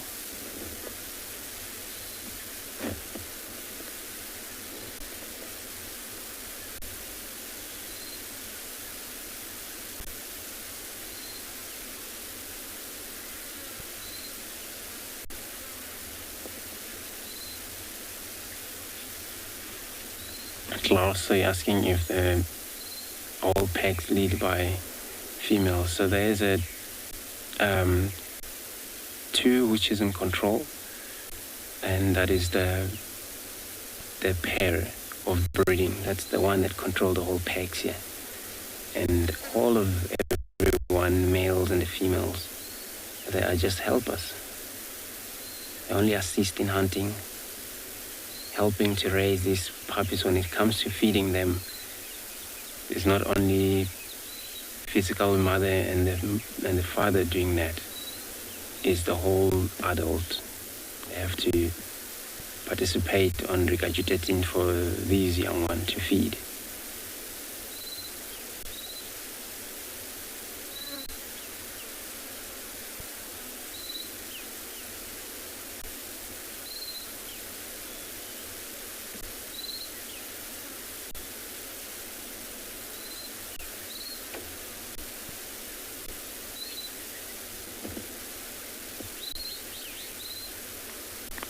So I'm going to stay and put here again. I'm going to be sending you across to a mic with history.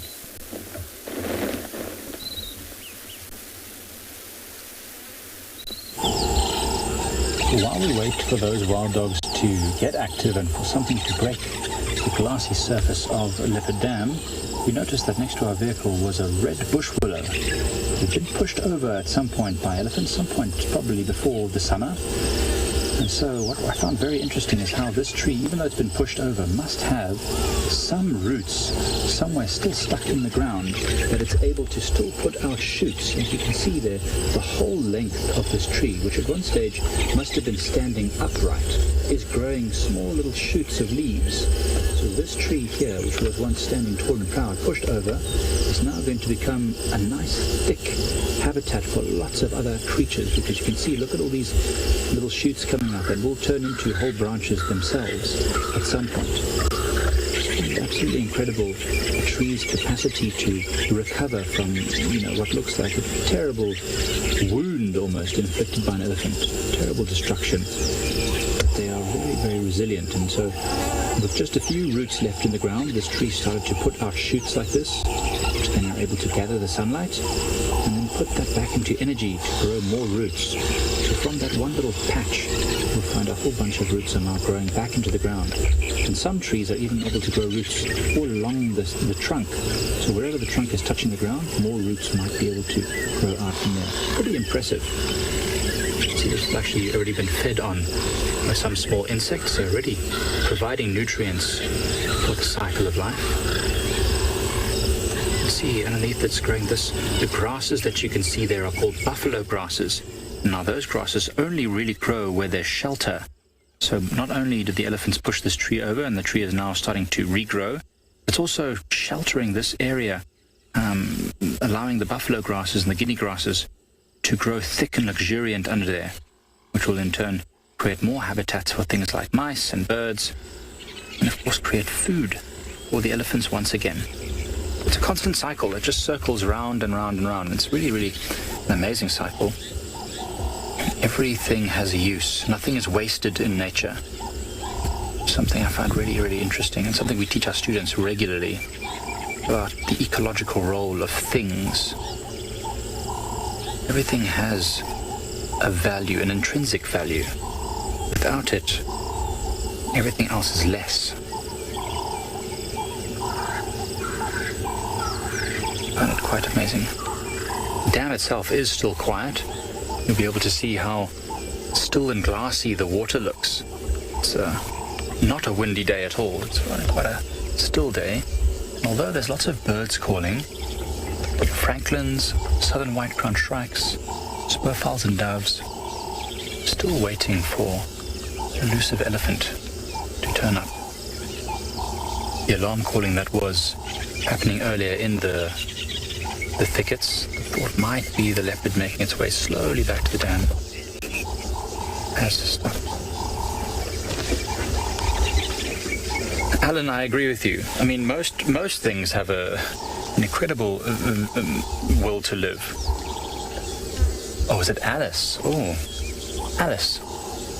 Incredible will to live. I mean, as long as there's even a tiny toehold left in the ground, this tree will survive. And in fact, we see all over Pride lands, because there's so many elephants here, so many elephants have pushed over and damaged marula trees.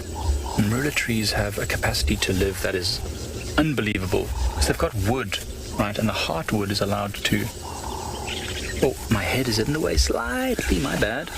The heartwood has a number of vessels that transport nutrients. And so even without bark, even when pushed over, the tree is still able to survive. It's really, really spectacular. So you can see just how many trees are damaged here, all over the place, from the elephants moving back and forth. All works perfectly and soundly.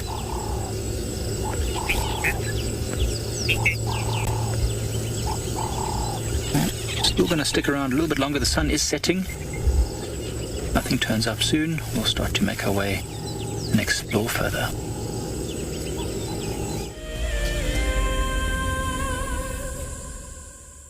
Do you dream of traveling to a far-flung wilderness location where life continues as normal? A place where you can escape to nature and breathe. If you become a WildEarth explorer, then this could soon become a reality. Subscribe today and stand a chance to win regular travel prizes. WildEarth Explorers, it's in your nature. Welcome to my car. This is Wendy, and she's my favorite. She would love to have your name engraved on her so you can be with her every single time she goes on a safari here in Djuma. If you become a WildEarth explorer, you will have the opportunity to buy an engraved tag which we will attach to her. We will make sure to send you a digital picture to show you exactly where you are sitting on her. You will have front row seat in every single sighting. Our first WildEarth Explorers competition has closed. And we have a winner. Congratulations to Chantal Sleep from Benoni in South Africa. I felt totally overwhelmed for winning this prize. I will be taking my son with me, and I can't wait to share this experience with him. Chantal and her son have won a behind-the-scenes WildEarth experience at the magnificent and beyond Ngala tented safari camp. The prize includes a 3-night stay and a chance to sleep out in the unique Ngala treehouse. I would like to thank WildEarth for making this dream come true, and I encourage everybody to subscribe, to become an explorer, and stand the chance to win these amazing prizes, and so much more. For this month, we have a brand new prize. You could be jetting off to Tswalu in the Kalahari for a 3-night stay at the luxurious Motsi Lodge. Open to all WildEarth explorers who have signed up before the end of January 2021. Terms and conditions apply. We've got a little bit closer to our lioness, but we've not seen her face. I think this may be the one from Chitwa. I understand what they're saying. She's just very skinny. Whoever she is, it's not that she's in bad condition. She just looks very skinny, and of course she's alone. We really need her to put her head up. But how you get a lioness to put their head up, I do not know. I don't speak lion. And there's a famous quote that says, even if man could talk the same language as lions, we would never understand them. Yes, I'll leave that with you. It's not the most riveting sighting, but I don't want to leave until I've got an ID on this lioness. I want to know who she is and what pride she belongs to. She's completely alone here. We've looked around. I don't see anybody else. I know that the Torchwood Pride are on Torchwood, but very, very far away. Really far away. And I think the Talamatis are back up in Buffelshoek. The Nkuhumas are not to this side. So then who is she? Is that a dragonfly landing on her? One predator lands on another. Oh, come on, lioness. Once we see your face, I'm sure. Well, at least we'll know if it's blue eye or not.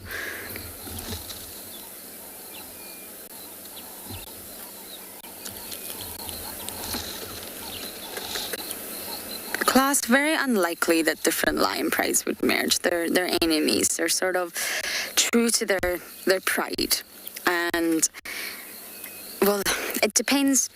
If you're a dispersal male, then of course you're going to lead the life of being ousted, then dispersing, forming a coalition, and then of course you will become dominant and you will interact with different prides. But as for a pride of females mixing with another pride of females, highly unlikely. They're territorial, and that is social dominance over their own resources. They don't want anyone else coming in and claiming those resources. That's why they put so much energy into calling, scent marking, patrolling, warning off intruders. They absolutely don't want anyone else to come in. There would be no interaction. It could actually be quite aggressive. I mean, she's chosen a really comfy spot, I must say. But it's not ideal for trying to identify who she is. So sometimes you have to put your patience pants on out here and just wait. There's no point in me leaving now. We found her. We may as well find out who she is and what pride she belongs to. I mean, it's not uncommon for lionesses to go off on their own. They do it when they're mating. And they also just sometimes wander on their own. It's not uncommon. It was just slightly concerning to hear a lioness, blue-eyed from the Talamatis, being called in over the radio that wasn't in great condition. That was what was concerning. She was also very far away from the pride. We had the pride on Djuma yesterday.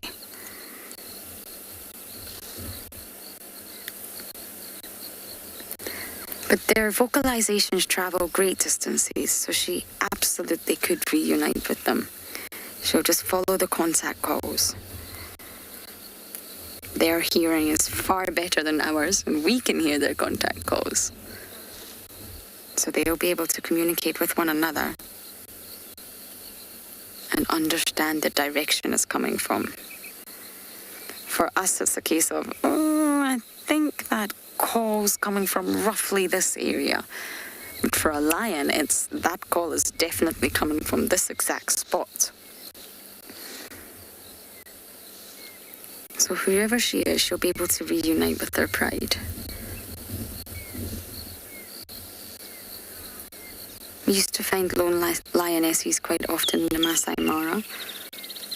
And they would always just meet up with their pride. Sometimes they would just hunt alone, eat alone, and then go and join the others.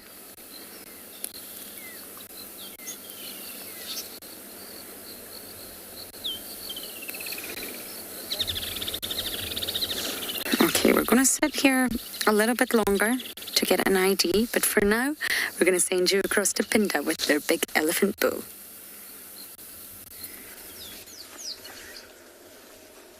We have just found an elephant bull at the small watering hole on the edge of this floodplain, and he has just come down for a drink of water. Look at that. What is the timing? The sun is just behind some clouds now. Oh, look at that.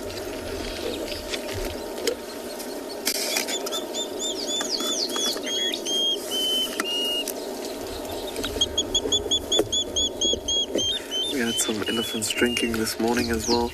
This bull is just by himself. Look how he's reaching a little bit further away from the bank where there's not that much mud.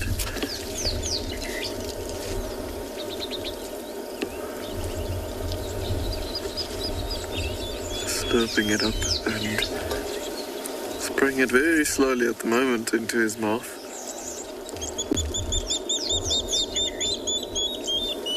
There's a water thickening calling in the background there as well, and some weavers and testiculars as well. There's always that little bit that falls out of the trunk that you can't get into his mouth. And the sun is quite harsh at the moment.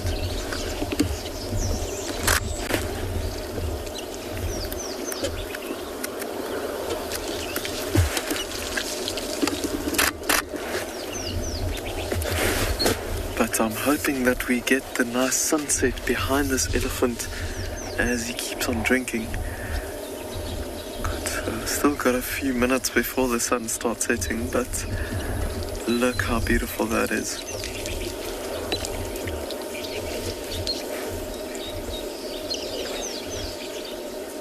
Penelope, you were saying you love the bird call in the background. The ending, I think it was that water thickening that we were hearing. Ooh, the light is really reflecting off of the water now. So he's splashing around like with his trunk just a little bit, trying to get like the dirt off of the water surface a bit.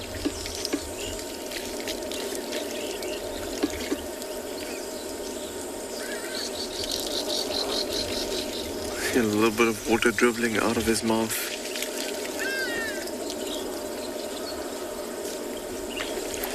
And this bull has quite interesting tusks, with the one growing a little bit more straight and the other one pointing a little bit more up. Just love how they're blowing the water out a bit. Look at the mist in the sun.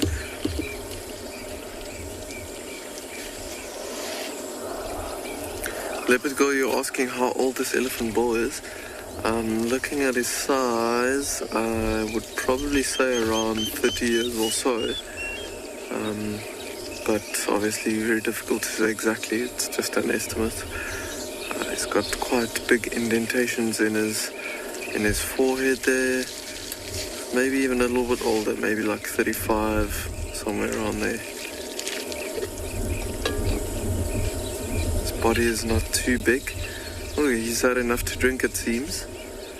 And see if he goes up the bank there.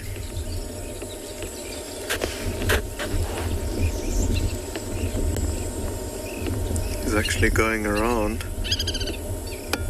towards a spot where I think it's probably a little bit easier for him to get up the side. He was actually smelling the air a little bit earlier. Don't know if there's maybe some other elephant bulls that are in the area also. He's just tasting something that he smells on the ground. He's actually going to walk along the water. I wonder if he's keen to go for a swim.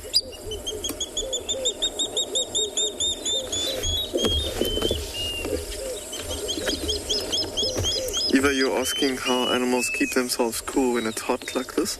Well, with this elephant bull, I think he might actually just show us. They like to splash water on them or even throw mud onto them to cool them down. Let's see what he does. See how he's spraying with his trunk. I think we might be in for a nice surprise, and he might actually try and cool himself down, or just going for another drink. Just another drink. Moving a little bit for us so the sun's not straight into the camera.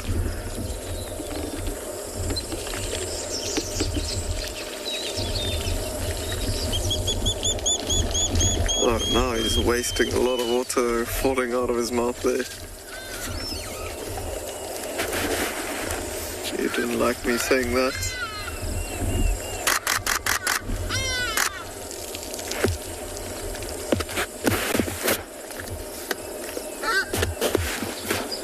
It's almost like he's a little bit nervous around this water, just the way that he's moving his head and so.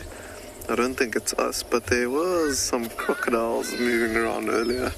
No, I'm just kidding. I'm sure he's not too nervous about that. But look how he's just standing with his ears open and he was listening. And when he puts his trunk into his mouth like that, he's actually tasting some scents that he might be smelling on the ground. Putting them in the Jacobson's organ in the roof of his mouth, so that he can test the scent a little bit more. Seems like he's actually coming around this way now. Still smelling the ground though.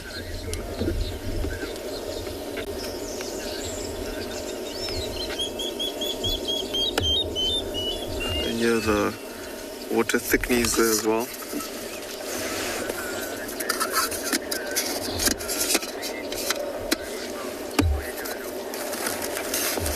Okay, we're gonna see if we can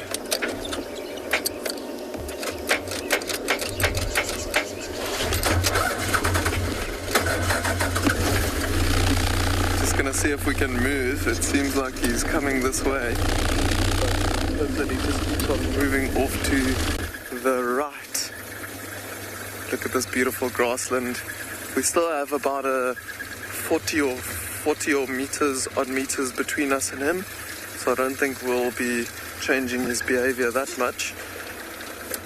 I think he's just heading towards some nice grassland areas on the other side.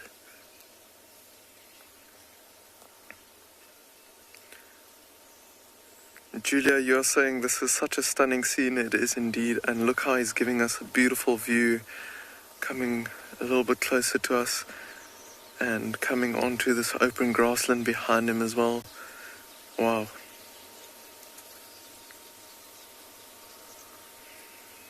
He's found some plants that he's feeding on now after a nice drink.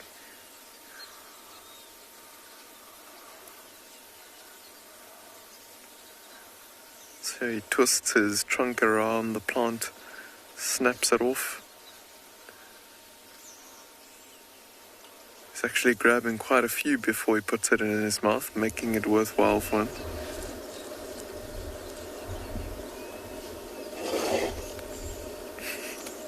Bit of a blow out there in his trunk, trying to get something out of his nostrils.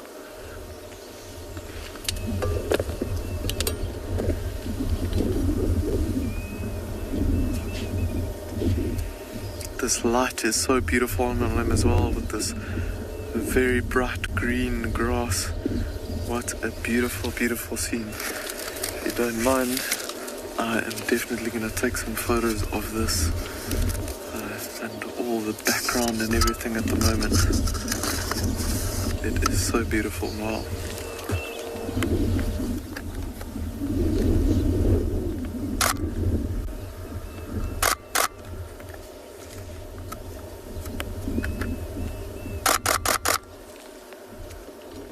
That is so beautiful. Wow. And he's just grabbing a lot of these little plants that are growing here. So not really feeding on the grass. I think the grass is a little bit short and might be a little bit difficult for him to break off. And he has to clean off the roots of the grasses when he breaks them off. So really enjoying these little plants and just breaking them off at the stem and not pulling the roots out as well.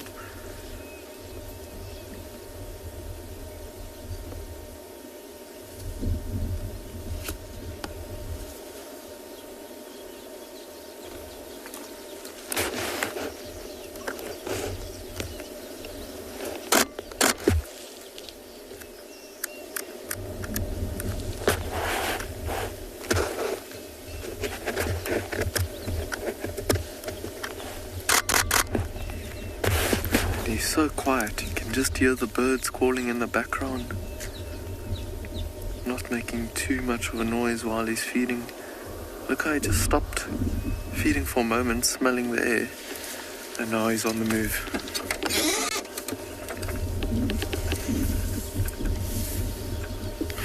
Smelling the ground as he goes.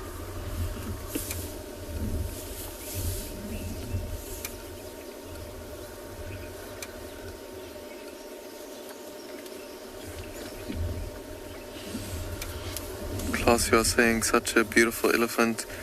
He is indeed so beautiful. And he's giving us such beautiful views at the moment.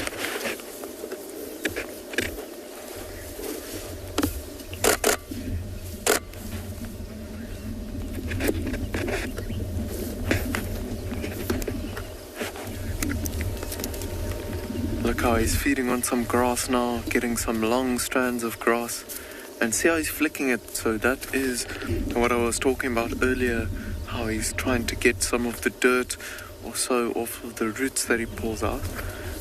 So to avoid his teeth grinding unnecessarily. Obviously not nice to eat dirt more after the grass than anything else. Well, while he's fairly close to us, if you have a look at how rough the skin is, but even though it looks very rough, it's actually quite soft, and you can almost see it's got a very rough texture to it, but it almost looks like it's got a bit of a soft feel to it. The legs are a little bit more smooth. Very cool to see it so up close. He's really just feeding now a lot. Look how he's twisted his trunk around to get some of the grass off.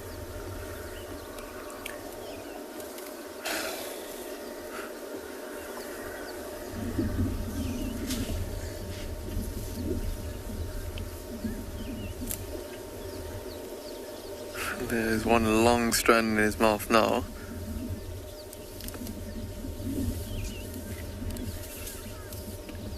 And there he's on the move again, just feeding a little bit.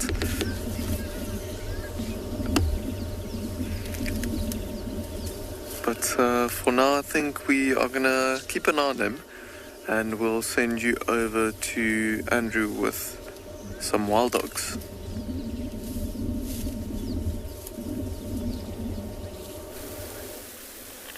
Great. Oh, so wonderful. Keep up with the animal to see what they're doing, just like us, we here with the dogs.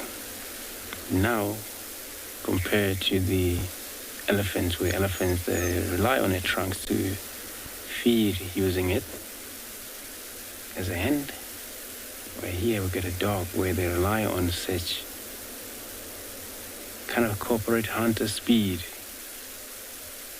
and sight, smell to allocate their prey species. And now they just all went lie flat again.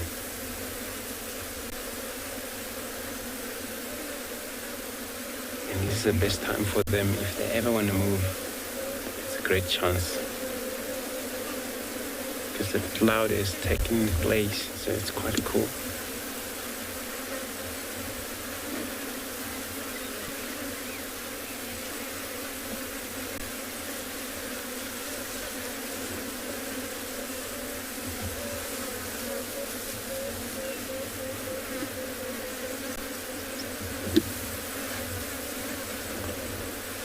So it's so cool because they're all static.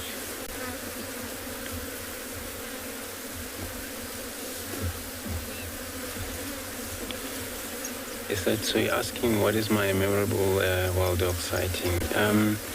So it was the last big packs I've seen was 30 of them there. And what happened, they actually, was on a hunt in one of the camp on the east from here, east and north into Beverly Souk. So we spent time with them during that hunt, but then it was getting hot. So they were actually trying to surround in a whole circular camp around. And then I didn't know why they do that, because it's fenced, electric fire, and there was antelope Impala inside that camp. And then what we've seen that happen there. Finally, or somebody was moving around too much in that camp, and the flash Impala ran, jumped that fence line out of that camp while the dog were waiting for it. And then they just get hold of it. And it was like 3 minutes and the whole Impala was done. So it was so incredible to see that do it. And for that Impala, I didn't actually take 3 steps after I jumped that fence out of that camp. It was on the dog's mouth and then getting done immediately. So that was actually my memorable with the dogs, and they actually, for me, waiting there and knowing that there is something might come out of that camp. It was something else. Where sometimes other animals, like lions, they probably eventually give up, do something else. And then I was worried that day, because then all I thought was like maybe they want to hunt people in a camp, or no, it was because it was an antelope in that camp that I think they probably chase it and they jump into the camp. That's how they were so much interested on waiting for it to come out. They are very good hunters. They chase prey down non-stop for possibly 3 kilometers. So it's been recorded for these animals.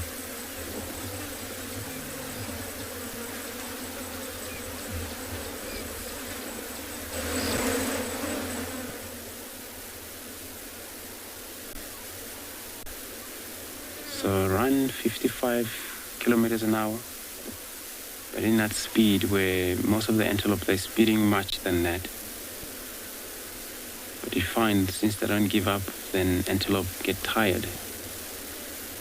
Low speed down, and these guys are still keeping very much the same speed. And they catch it, kill it.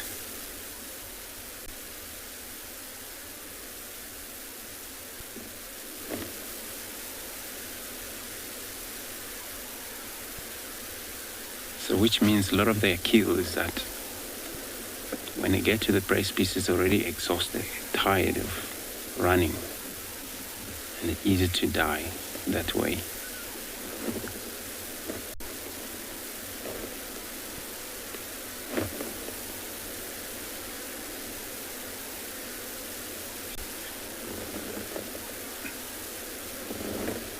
So let's see finally before dark. Hopefully they get to move for us.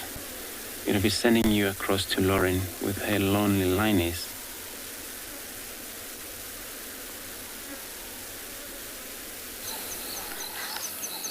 Look who we have, everyone. It's Blue Eye. It is her.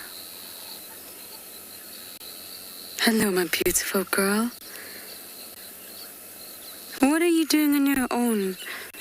Now, I can't comment on her condition. She looks skinny, and you can see the rib cage, but that's normal. I mean, that's really normal even for the leopards as well. I can't comment on her overall condition, but she's given us the most beautiful views of her face. And it's Blue Eye from the Talamati Pride. She keeps looking up at all the birds. Oh.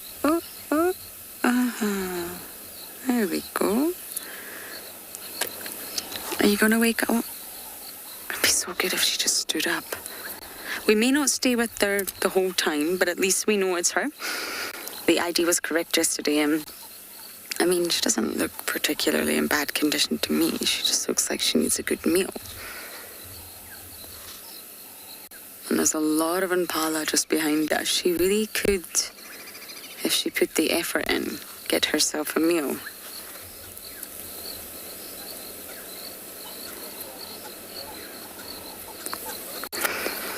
Leopard girl, I haven't heard anything about blue-eyed mating recently. I haven't heard anything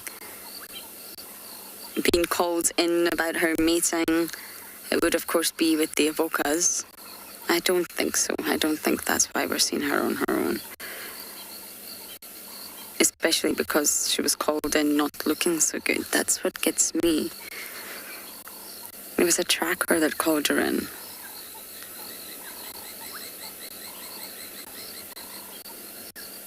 Again, I mean, lions are resilient and robust, just like hyenas are.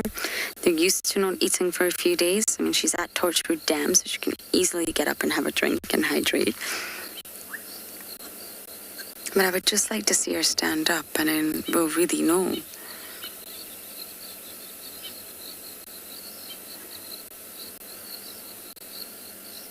And normally, lions sort of... It's very obvious when they're mating, it gets called in. You can follow them. Yes, they do separate from the pride, but it's loud and it's a sort of protracted event. And therefore you normally do hear about it.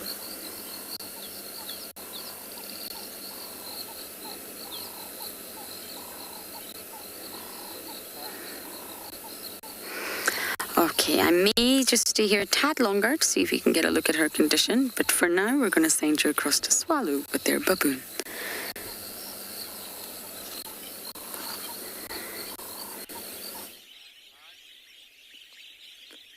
And there we have a whole troop of baboons. It's a massive troop. They've just been slowly making their way across the open grasslands. But it's almost bedtime for them. They're heading up and over the dunes, and then they tend to go and sleep in the silver cluster leaves. But just really nice to see them out in the open. They're quite far away from us, so the baboons here are not as relaxed as other troops. They don't allow us too close, so we're at a long distance visual there. So you'll see some big dominant males there and some females and some youngsters. But they've been foraging out in the open clearings. They'll be eating flowers, seeds, any of the fruiting bodies, scratching around for insects. And they'll even eat all sorts of beetles and bugs. But now it's sort of slow down time, grooming time, play. Youngsters that'll start playing as well.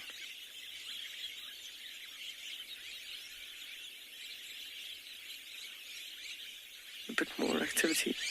I didn't count them all, but there's probably a good 30 or 40 in this group. They're all over at the back. I hesitate to move because I think if I move, they're going to potentially run away. So they're comfortable at this distance.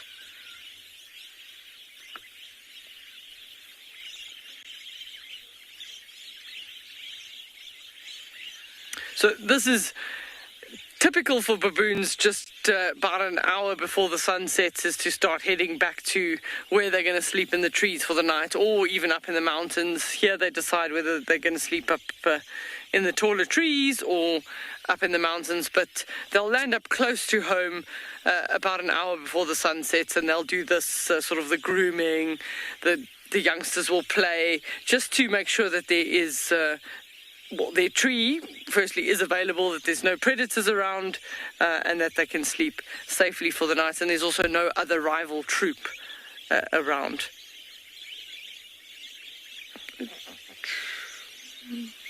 Let me give it a try. I'll just go forward a little bit, then we can maybe look up the mountain slope. Oh, there's another big one coming across in front of us there. Oh, no, he's running.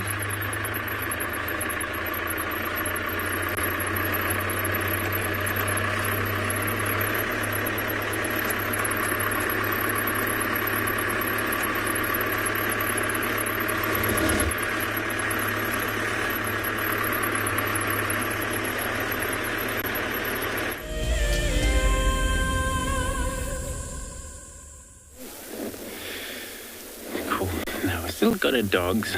It looks like one's up. Just gonna see, maybe this is all about now getting active.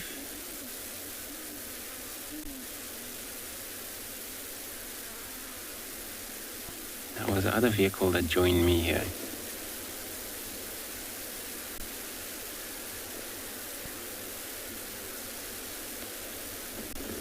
So we're not sure if they're gonna move now, which direction they're gonna go.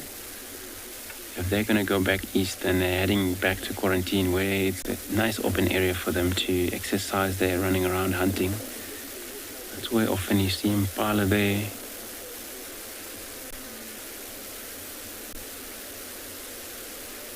And if they're gonna move north, we've still got them. There's a chance we're gonna follow them there. We still have a light for now, I think. Once it's dark, then we aren't gonna be sticking with them. We're gonna leave them once it's dark.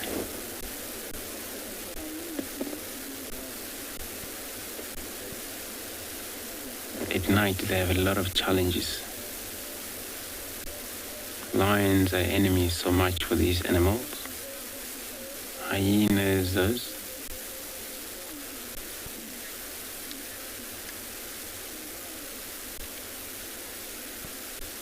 So hopefully they get to move around soon so we can see how they do it. But if they move west, they're gonna hit western boundary again.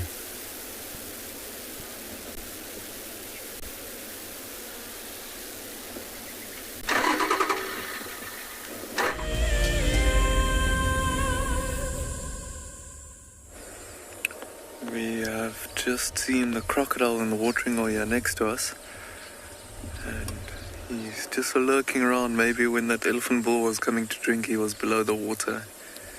But we've got a spectacular sunset that's happening as well, and we've got lots of birds flying around coming for a drink. And look how beautiful the sky is at the moment, with these very low clouds in between us and the sun, and you can see like the really high thin spread out clouds at the top. And look at that sunset. Just listen to the birds calling.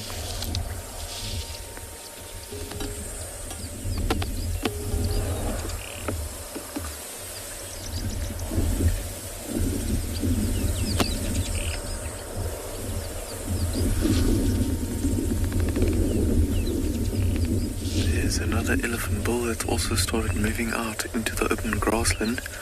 The one that we were filming earlier, he is now behind us and still feeding on some nice grass. But look at that sun, how beautiful that is with the wispy clouds in front of it.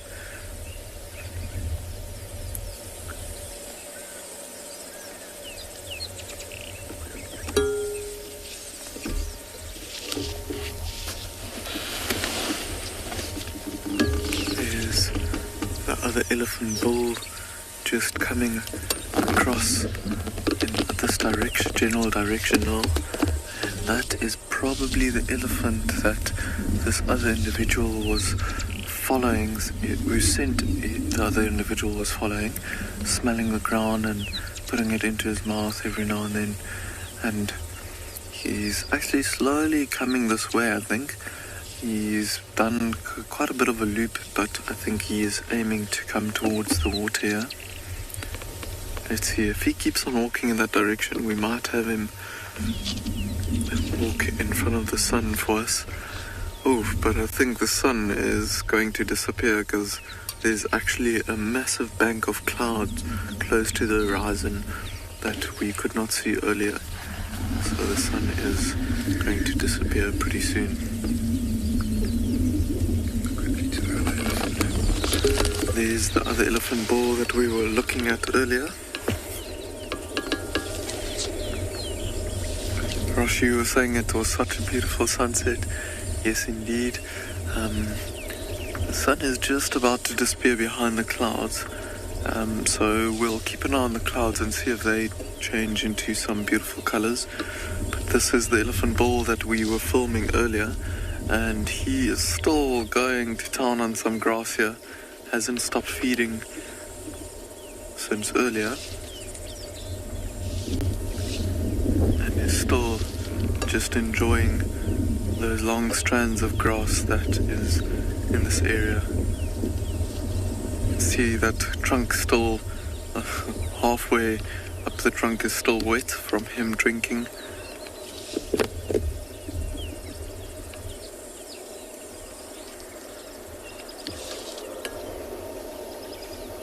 Such a peaceful afternoon here on this floodplain.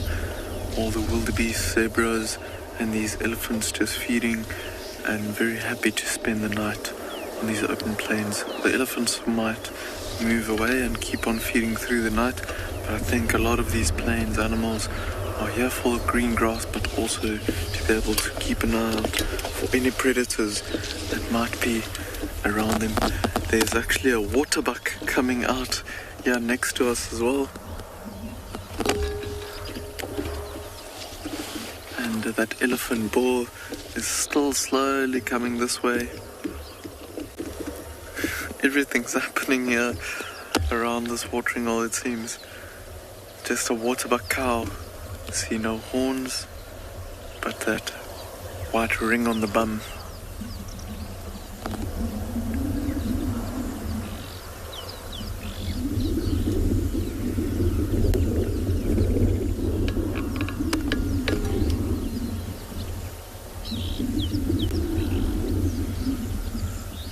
Waterbuck is just keeping an eye on the elephant coming this way as well.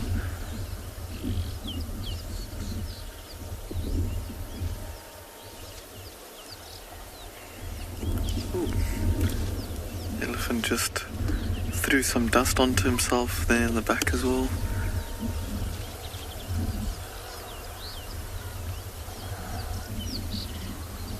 Waterbuck is really interested in the elephant and now starting to trot.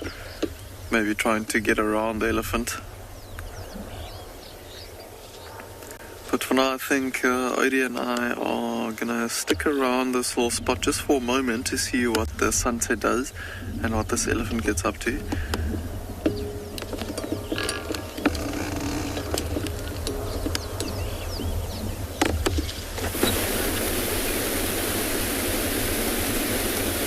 Welcome back to Ngala. We are watching this beautiful thing.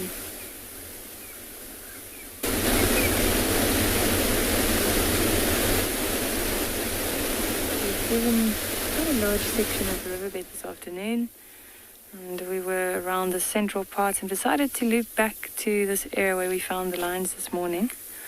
They hadn't moved too far from where we last saw them. You can actually see that the area around these two cubs has been flattened. You can see the grass is flat, so I think most of them were laying down here today when it was really hot. But this is the perfect time to sit with lions. This is usually when they start getting a little bit more active. as you can see with these two cubs.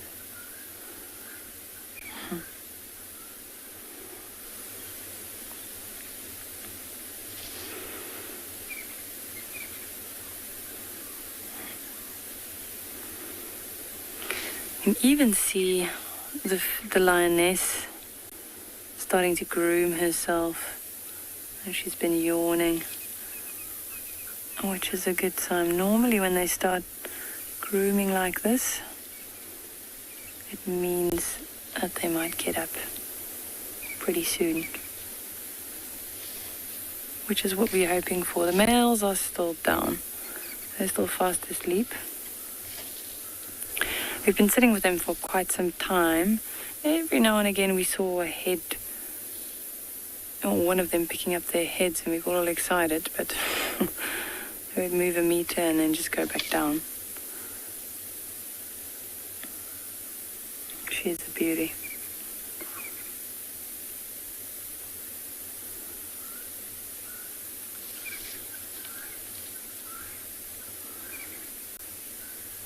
Also still quite a young lioness. This is actually her first litter. She's close to 5 years old now.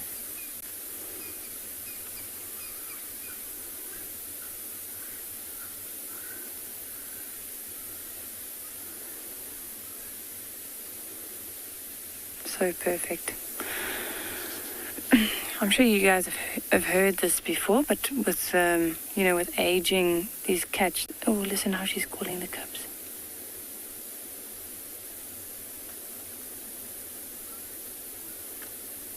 Coming in to groom them. Oh, that's beautiful.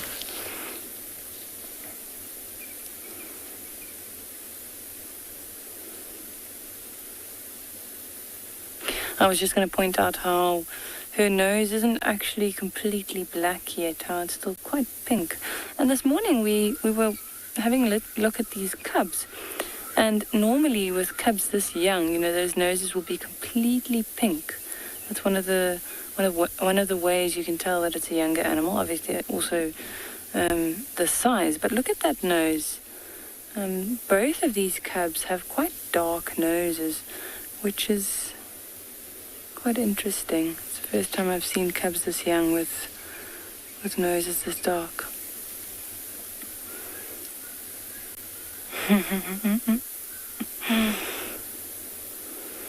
She's being quite aggressive with this grooming session.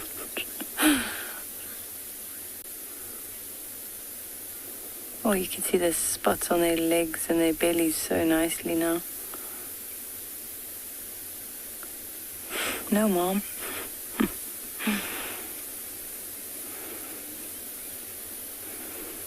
They just want to play.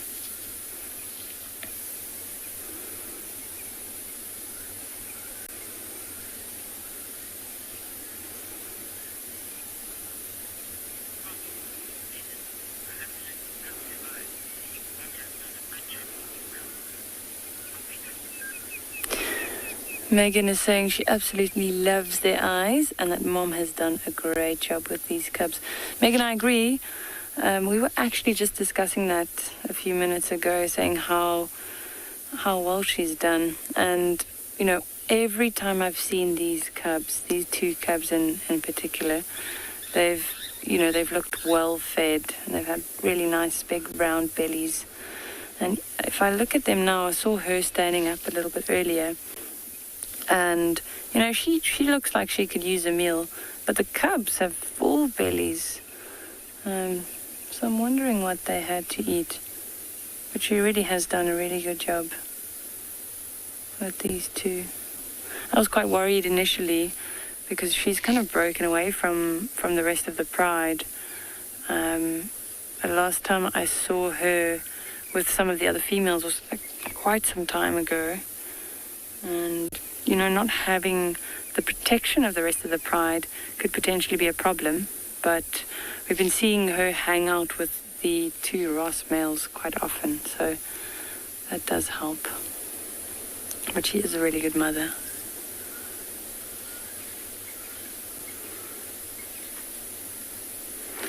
I'm particularly fond of her because I actually watched her grow up. It was the first litter that I saw from, meeting them as cubs, seeing the mother's den in the Timbavati riverbed, and seeing her grow, and now having, cubs of her own. So very, very fond of her and her brother.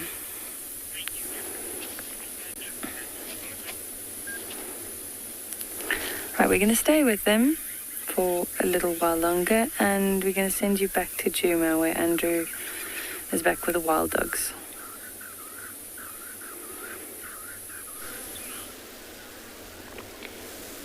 Thanks, Marna. Our dog's still flat. I was hoping for them to get active while we're around here before dark. But looks like they maybe still full, I'm not sure. Maybe they hasn't decided yet whether they're going to go, which direction they're going to take.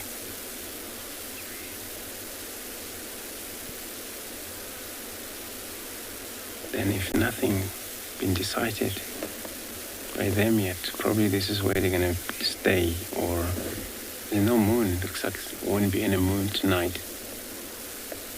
Cloud that is taking places and the temperature drop peacefully. Great.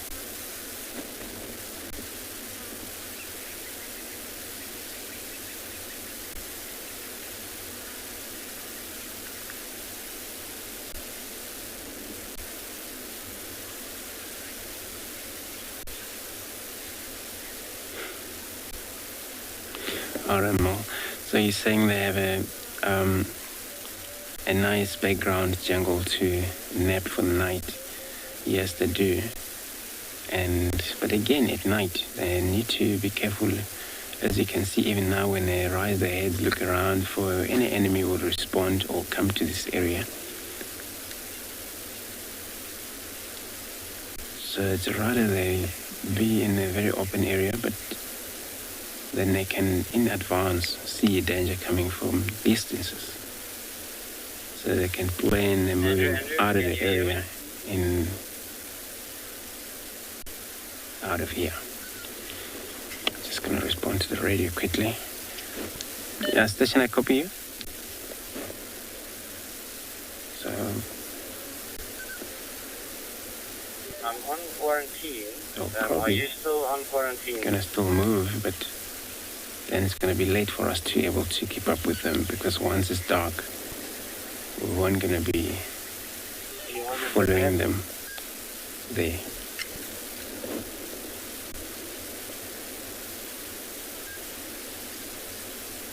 So we weren't gonna be shining at them. At some point, they still have these harpies with them.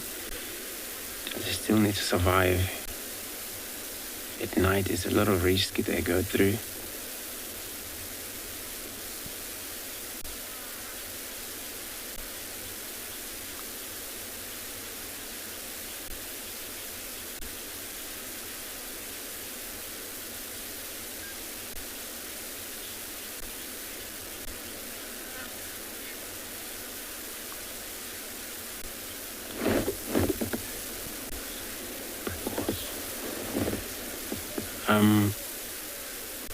Taryn, so you're asking if the dogs have pack walls. I'm not sure,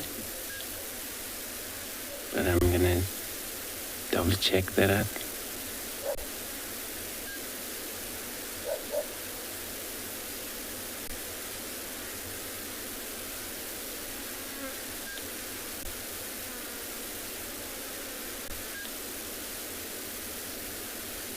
It's so cool that you see the tail. It's pretty much white end of the tail, and actually kind of like a painted dog. The wild dogs. So look at the patterns. They're kind of all different. some of them you would see a lot of, I know they're not actually mobile now or active, that you can tell their patterns apart where they don't look all the same.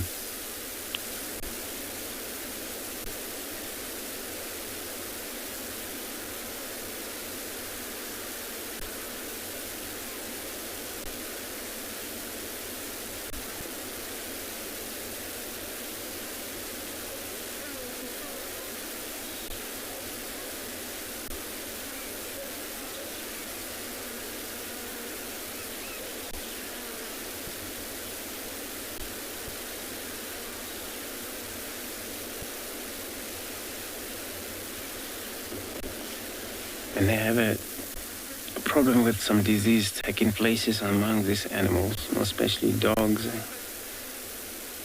If they have a problem with their tooth, then that's a problem they won't eat.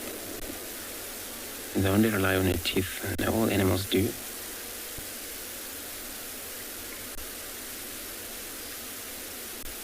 But again, they would sometimes involve in catching up or infected by these tuberculosis diseases, in which they eat meat that has it. As impalas, herbivores carry this disease, but they can transmit this disease again, transfer them to a carnivore species, such as the cats and the dogs.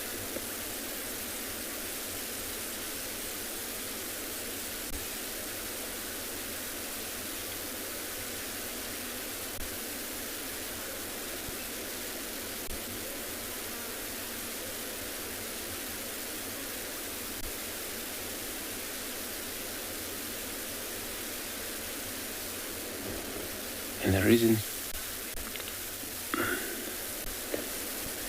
for the pack to sustain is when there's a lot of prey species around.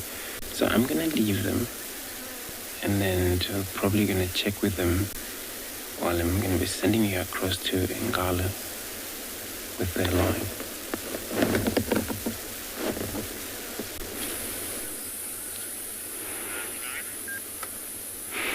So I was just going to say, we've gone back to sleeping, but just as you joined us now, they perked their heads up and they heard something in the distance there. You even see the Ross Mel lifting his head. Earlier we saw some impalas in the distance. Actually, let me just see what is happening there. Something's running. Looks like the impalas. That's what the lioness is looking at. That is absolutely incredible how they managed to... We're sitting here in the vehicle chatting, and we're not disturbing them at all. You know, they're not bothered by the sound of our voices. They don't even lift their heads, they don't even open their eyes. But then they hear something alarming, or they hear animals running, and she responds. All right, let me just see what she's doing there. Oh, hello, Cap.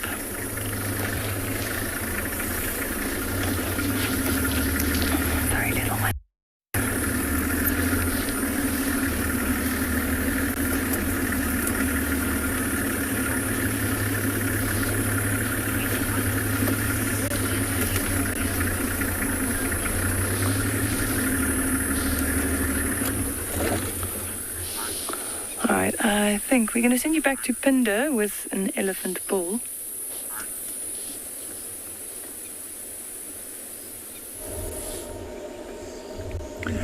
So this elephant bull that we saw, the second one that came out, he's actually in must, and he's actually crossing this floodplain fairly quickly, but way ahead of him was the first bull we saw that was running away from this bull, trying to get away from this musk elephant that is obviously very aggressive in this state. You can all see how he's moving, he's smelling the ground, and now we know what that other elephant bull was smelling the ground for. It was for this musk elephant bull that was moving around this area. He's actually right on the trail of that other bull that was ahead of him, trying to catch up with him and fight with him. Not in a good place at the moment. He's just about to disappear into the thickets there. Just stopping before the thickets.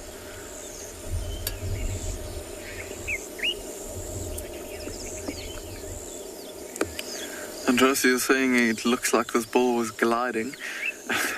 Indeed it does. He was moving so easily over this open plain, and it's incredible how quickly they can move when they want to. I think he's now just gone around the thicket there, trying to pick up on the scent of the other elephant bull. And he's just about to disappear.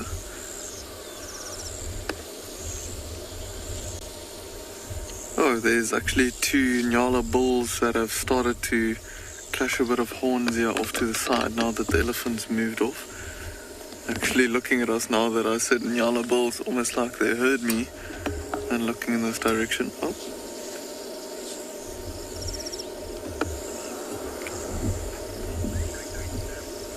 So beautiful with these milkweeds growing here as well in front of them.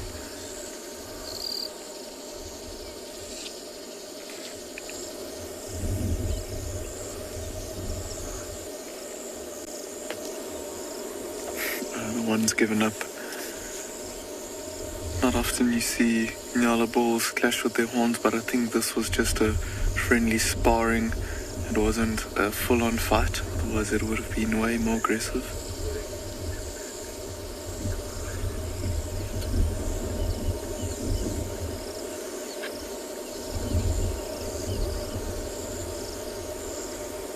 Coming to this open plain to also avoid getting caught by predators, for this open plain will give them some chance to see what's going on around them at night. A lot better to spot something than being inside some thickets or with thick bush around you.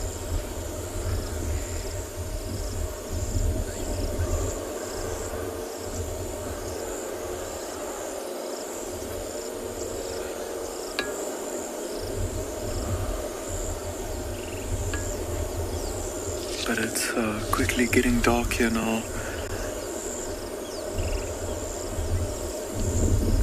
To see the white crest on these two Ngala bulls' backs. So I don't know if you've ever heard of how they can raise that hair up. It's called a lateral display, and that's often how they will settle their disputes. But these two bulls, I think they are not fighting for dominance or competing for dominance at this point. The fact that they are together and there's no females around means that they're just sticking together for some companionship, and looking at their horns, they're not as big as they can get, so maybe not the most dominant.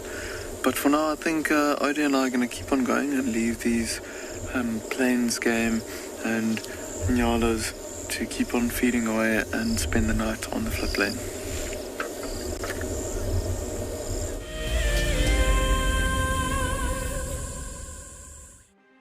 For the month of January 2021, we are offering a chance to win a unique WildEarth expedition to the magnificent Tswalu Kalahari. From the ancient Kortai's Koranenberg Mountains to the southern Kalahari's red sand dunes, Tswalu offers what travelers crave most: space and time.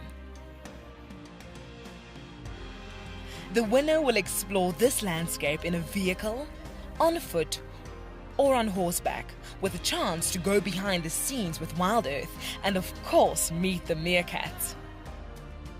The prize includes a 3-night stay for you and a friend at the luxury Motse Lodge, including flights from either Johannesburg or Cape Town. Open to all WildEarth explorers who have signed up before the end of January 2021. Terms and conditions apply. If you love to watch WildEarth, then we are inviting you to join our Explorers program. For a monthly subscription, you will have the opportunity to win fantastic WildEarth expeditions, join our guides for a chat around the fire, receive weekly highlights from our shows, and much more. All the money will go to keeping these live safaris on air, which in turn allows us to escape into nature every single day. The new year has arrived, and with it comes all kinds of other new beginnings. From hyena cubs to meerkat pups, the bush is full of new life. If you want to find out more, then sign up to be an explorer and join our New Beginnings Fireside Chat. Tristan and Steve will be looking at what's new here in the wilderness as we enter 2021. Join them on the 17th of January, straight after the Sunset Safari.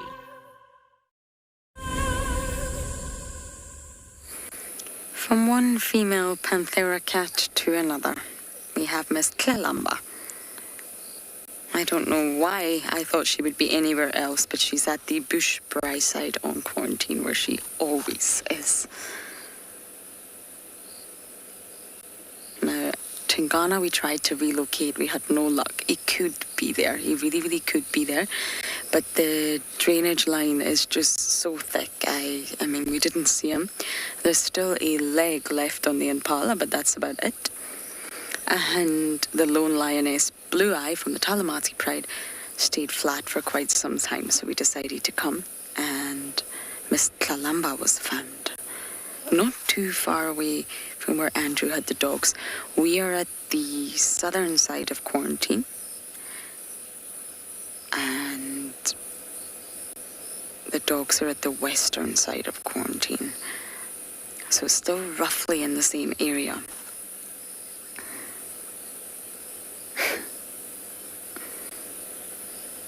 Oh, she's very alert.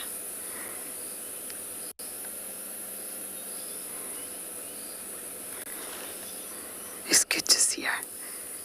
We are so lucky with leopards right now. And Canadian cub was found today as well. That's my mission for tomorrow morning, to get them live for you all.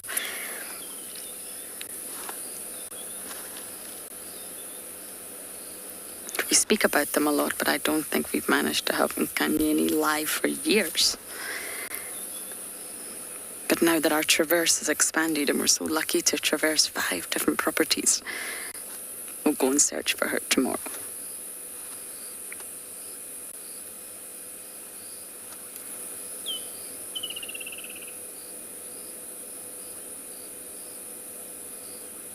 She's probably been hiding in this drainage all day. And it's starting to get cool. The clouds, I'm not gonna lie, I think we could be in for a spot of rain tonight.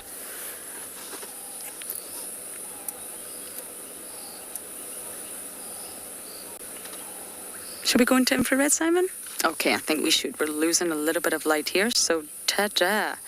The picture has changed. You should now see a black and white Kalamba.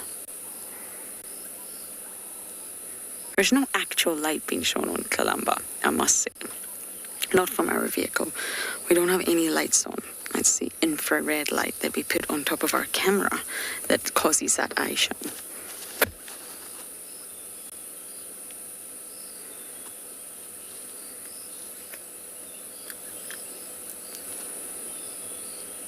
Now, once it gets dark, obviously we leave the dogs. They're diurnal animals.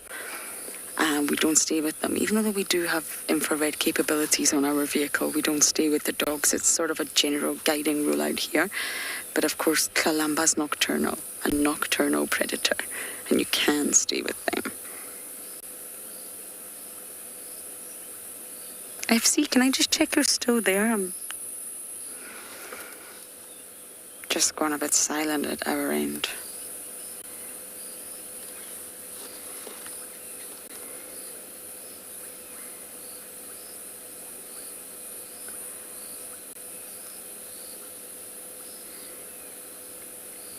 I wondered if that daddy-daughter interaction was on the cards. I was actually hoping for that.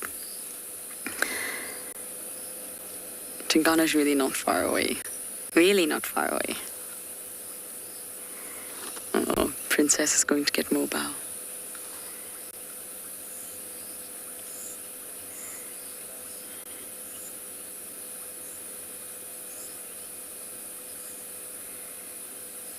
You can barely see her. The grass is so long.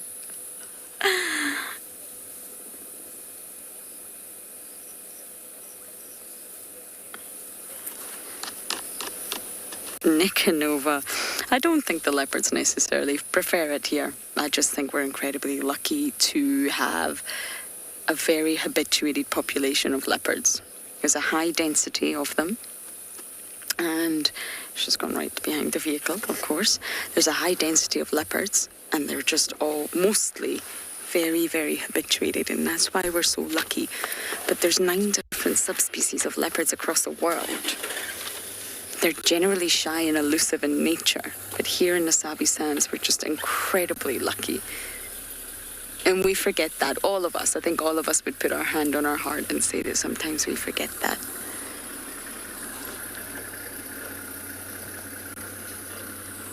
The joke is that in the Sabi Sands, you just kick a marula tree and you put your arms out to catch the leopard. That's the standard joke. But the density is high, Nicanova, you are right. And because the people have been following them for so long, we can trace their lineage, their bloodline. We know their personalities. We also know who they're related to. It's fascinating. Okay, I'm going to try and keep up with Princess T, and while I do that, we're going to send you across to Ngala with their Ngala.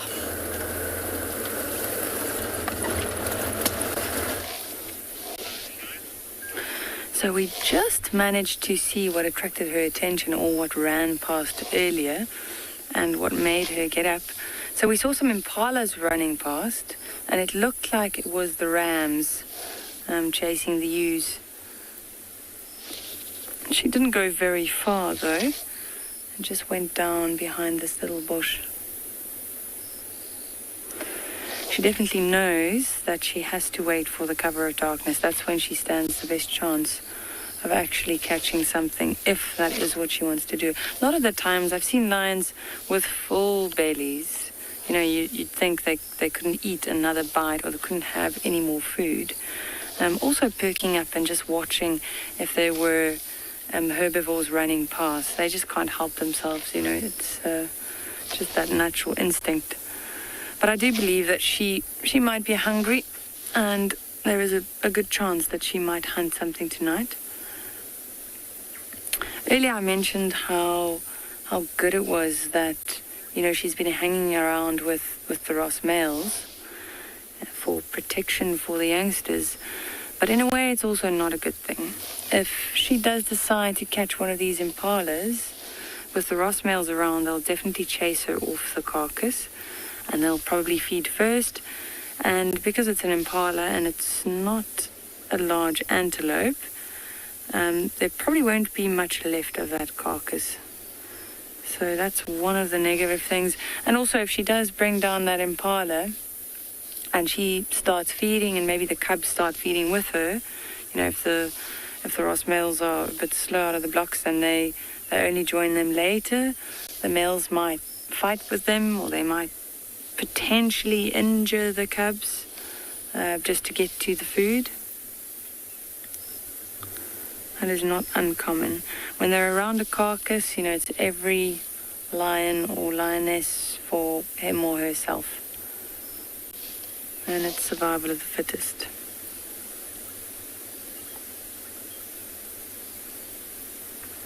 And even though these are their cubs, they won't care.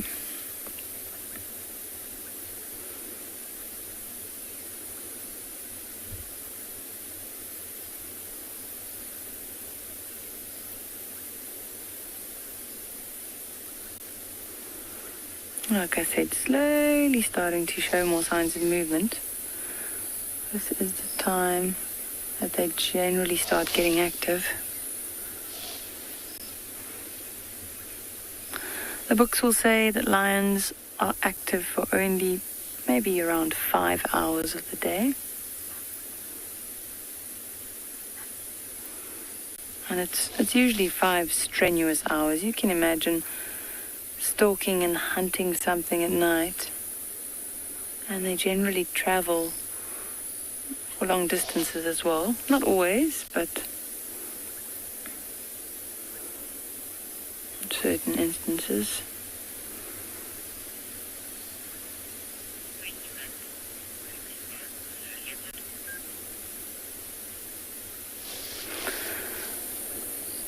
we're going to see what unfolds here. We can still see some of the impalas in the background. We're going to send you back to Lauren at Djuma.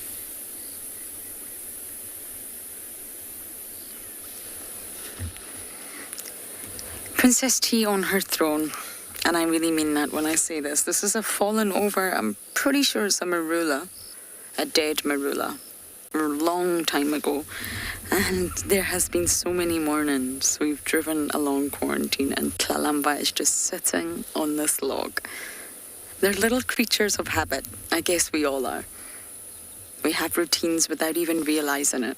Even when we try not to have a routine, we have a routine. And I think organisms across the board are also the same. They'll have their favorite spots, their favorite areas, their favorite roads, and their favorite trees.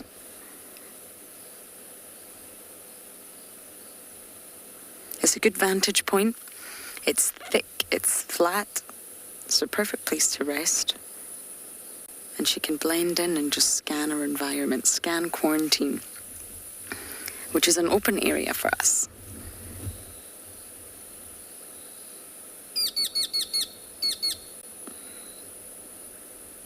So everything's catching her attention, everything.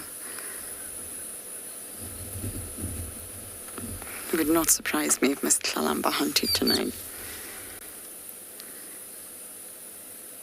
I'm glad to hear she's came back from Little Gowrie. I was not impressed with that move whatsoever.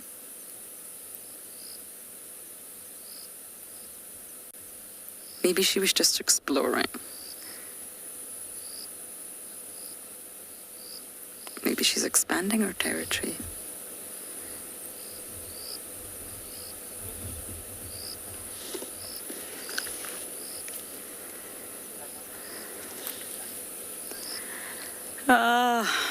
Stuck in bed. These questions, my goodness, they get me every time. Let me just see which direction she's going in. Favorite memory with Kalamba. I think it was her and Hosanna up a tree together. Half brother and sister. On Ingwe Alley, and you know how much I love that. Cheetahs on Cheetah Cut Line. Mulwati in the Mulwati, and an Ingwe in Ingwe Alley. Really, it doesn't get much better than this. And basically, I can't remember which one of them had the kill, but one of them had a scrub hair kill, and they started fighting over it.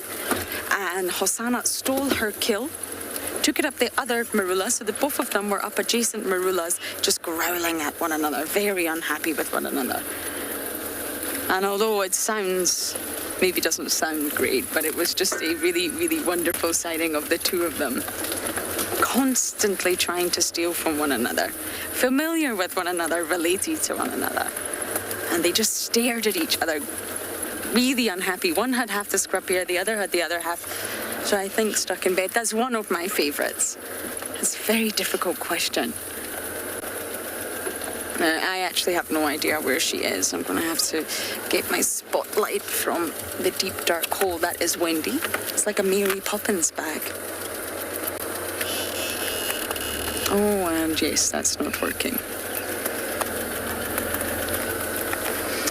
Okay, I forgot the spotlight was not working. We're going to just maneuver really, really carefully here and see if we can find our princess once again.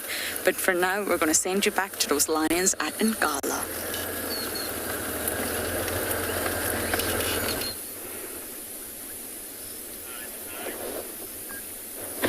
So we're still with this lioness, watching and listening to the impalas running around and chasing each other in the background.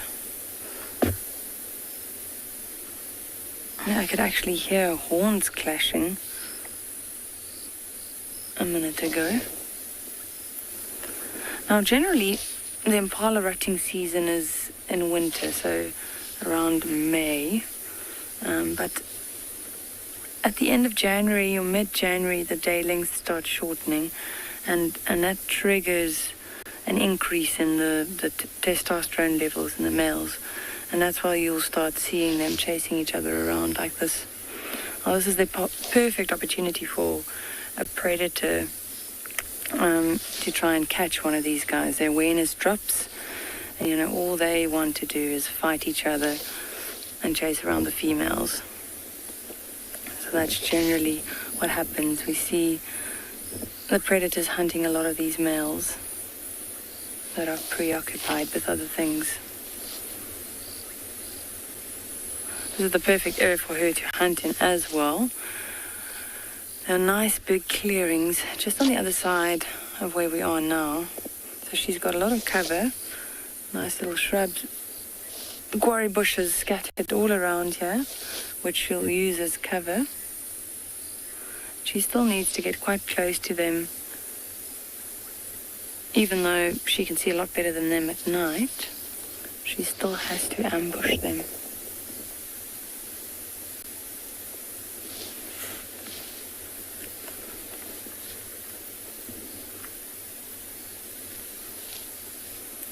Now, it is quite impressive that she's, I think she's been hunting by herself for quite some time. Like I said earlier, she hasn't been spending a lot of time with the rest of the pride. So it's not uncommon then, if it's a lioness by herself, to see her catching smaller things. So something like an impala would be exactly what she'd go after. If it's a larger pride, then generally you'd find that they would go for larger prey. There are a lot more mouths to feed. So if they're going to use that energy to hunt, they might as well hunt something bigger. So something like a zebra or a big kudu or a buffalo.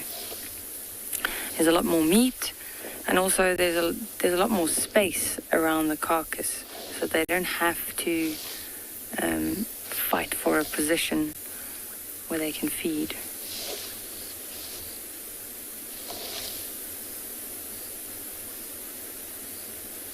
But for her, if it's just her and the cubs, an impala would be just fine.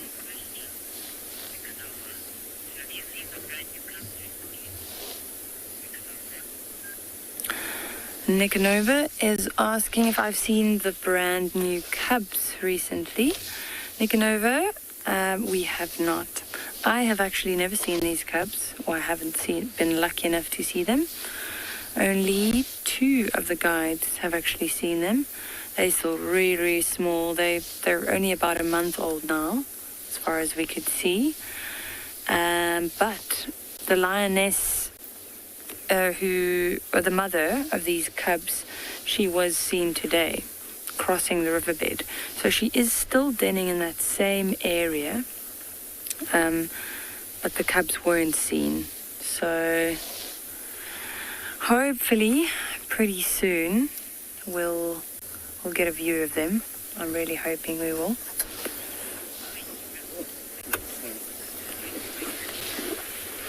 All right, we're going to send you back to Tswalu.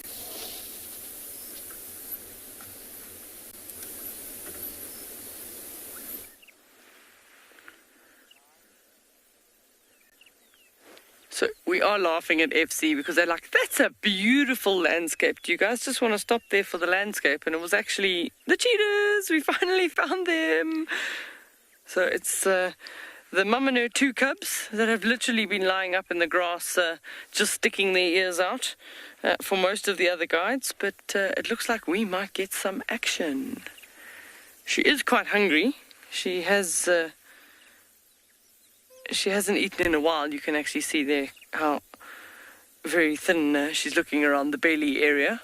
So this is a possible opportunity just in this last window of the last light that she could potentially think about hunting. But I don't see anything in the surrounds. But I mean, she's been well hidden in the grass. Just beautiful with that nice sunset in the background.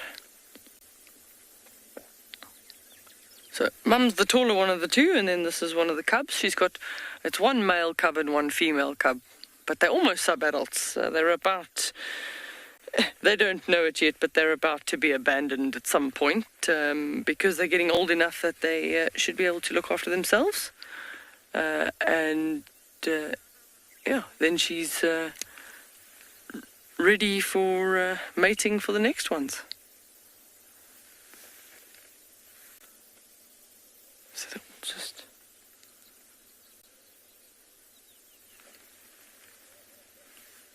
I can hear them purring. They're actually purring. Yeah, it's a very, very soft... You probably wouldn't pick it up on the camera, but it's a...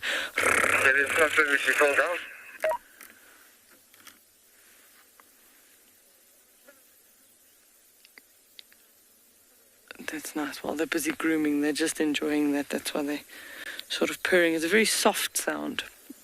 Definitely wouldn't pick it up on the audio.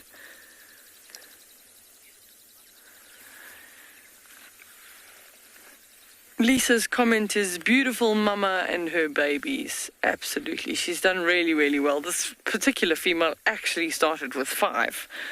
And slowly over the last sort of 16 months, they've dwindled down to 2.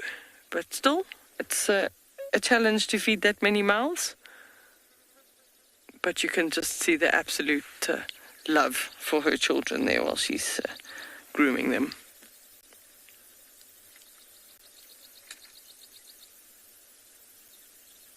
Oh, sticks for dinner, maybe? Sometimes that helps, I wouldn't say sharpen their teeth, but why not? You might actually get a clawing on the tree now. Smell the bottom of the tree in case there's been any other predators around. And then sometimes they just also scratch and claw at the trees just to have a good stretch.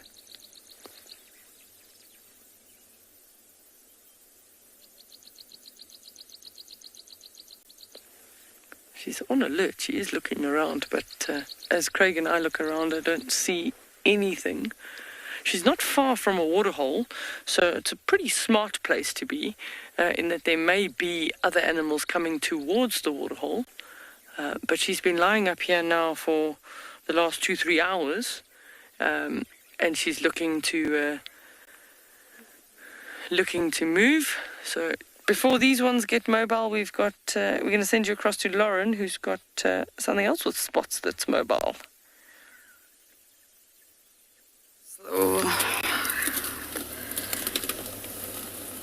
She's just walking off in the distance here. We had her back up on the tree. A hyena came, but I don't actually know what hyena it was, believe it or not, and I think I'm going to make the call to let her be. There's lots of vehicles, and she's wandering through the grass in the dark, so I think this will be our last little visual of Miss Kalamba, unless she decides to pop back up onto the road.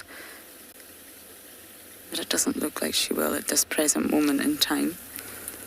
I didn't get an idea of the hyenas, I'm afraid.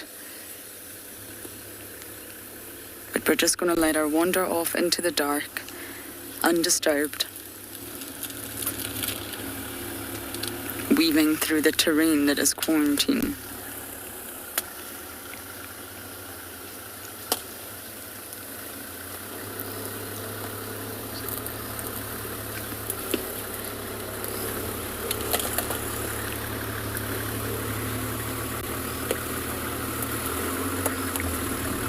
So we're just going to let this other vehicle move, and then we are going to navigate out and pull out of the siding so other people can come in and view Kalamba. WildEarth pulling out of this sighting. Thank you, Johan. Okay, we're just going to navigate our way back to quarantine now.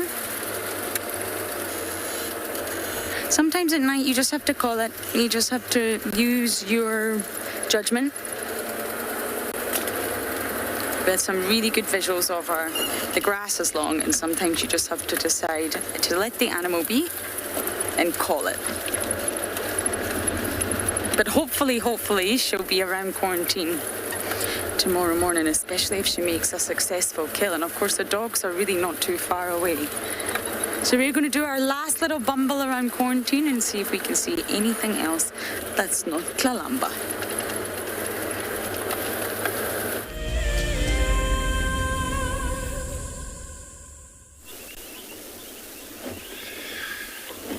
So we got an owl scrub here on the road. It's probably about to get active for them. They are nocturnal. They come out at night, move about at night, and They're actually vegetarian. They eat grass, short grass. They're just sniffing around on the ground. It happens sometimes there is more than one.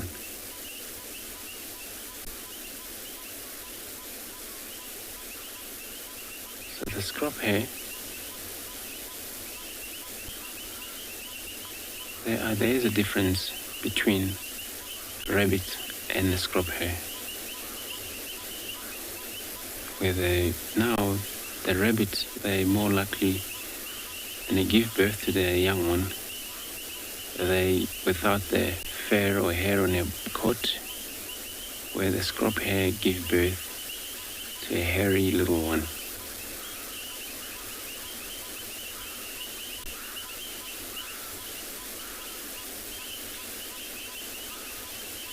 And there's a scrub hare here. So there is also a riverine hare. It's quite a few different. But they are a snack for leopards, for a big owl, the rose owls, those giant eagle owls. We'll take that down. So as you can see, their eye reflects, but it's not that we're shining at it. So we're gonna carry on checking again.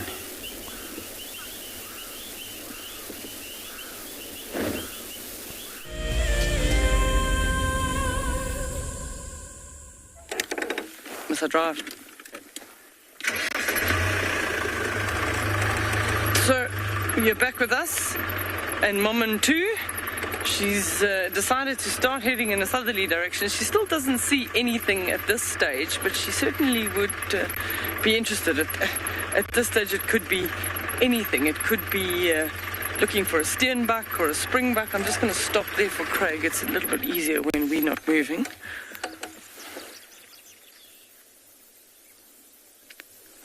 The camera's pretty much exactly like what we're seeing at the moment, so it's starting to get a little bit dusky dark, which for them makes them just blend in and camouflage in the environment.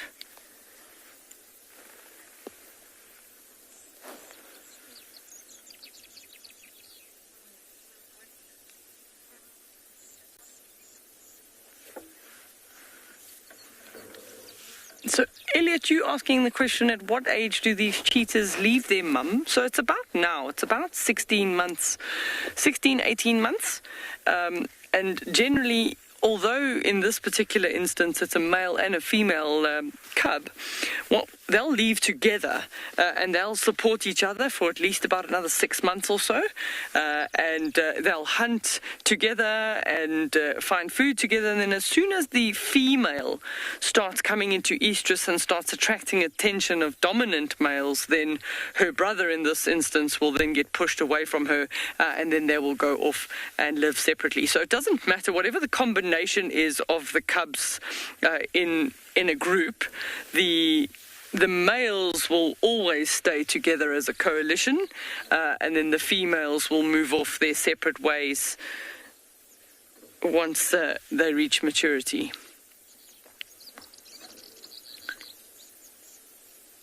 So she's done really, really well, and yeah, it's been really good spending time with her. She's now they've gone back to snooze. They've just found a new spot to lie down. They can have a bit of a better view. There's less grass in their face. So, nice place to snooze for the afternoon.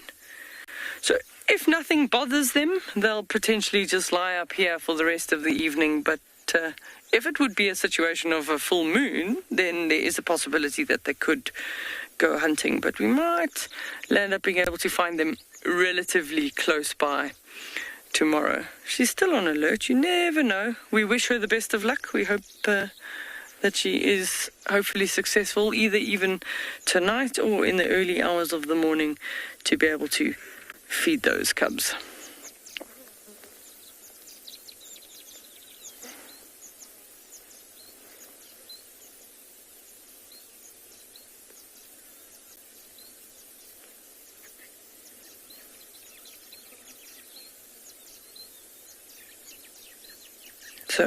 as their little tails wave, so are we going to be waving goodbye from WildEarth. You can join us again tomorrow morning at 5:30 Central African Time, and thank you so much for joining us today.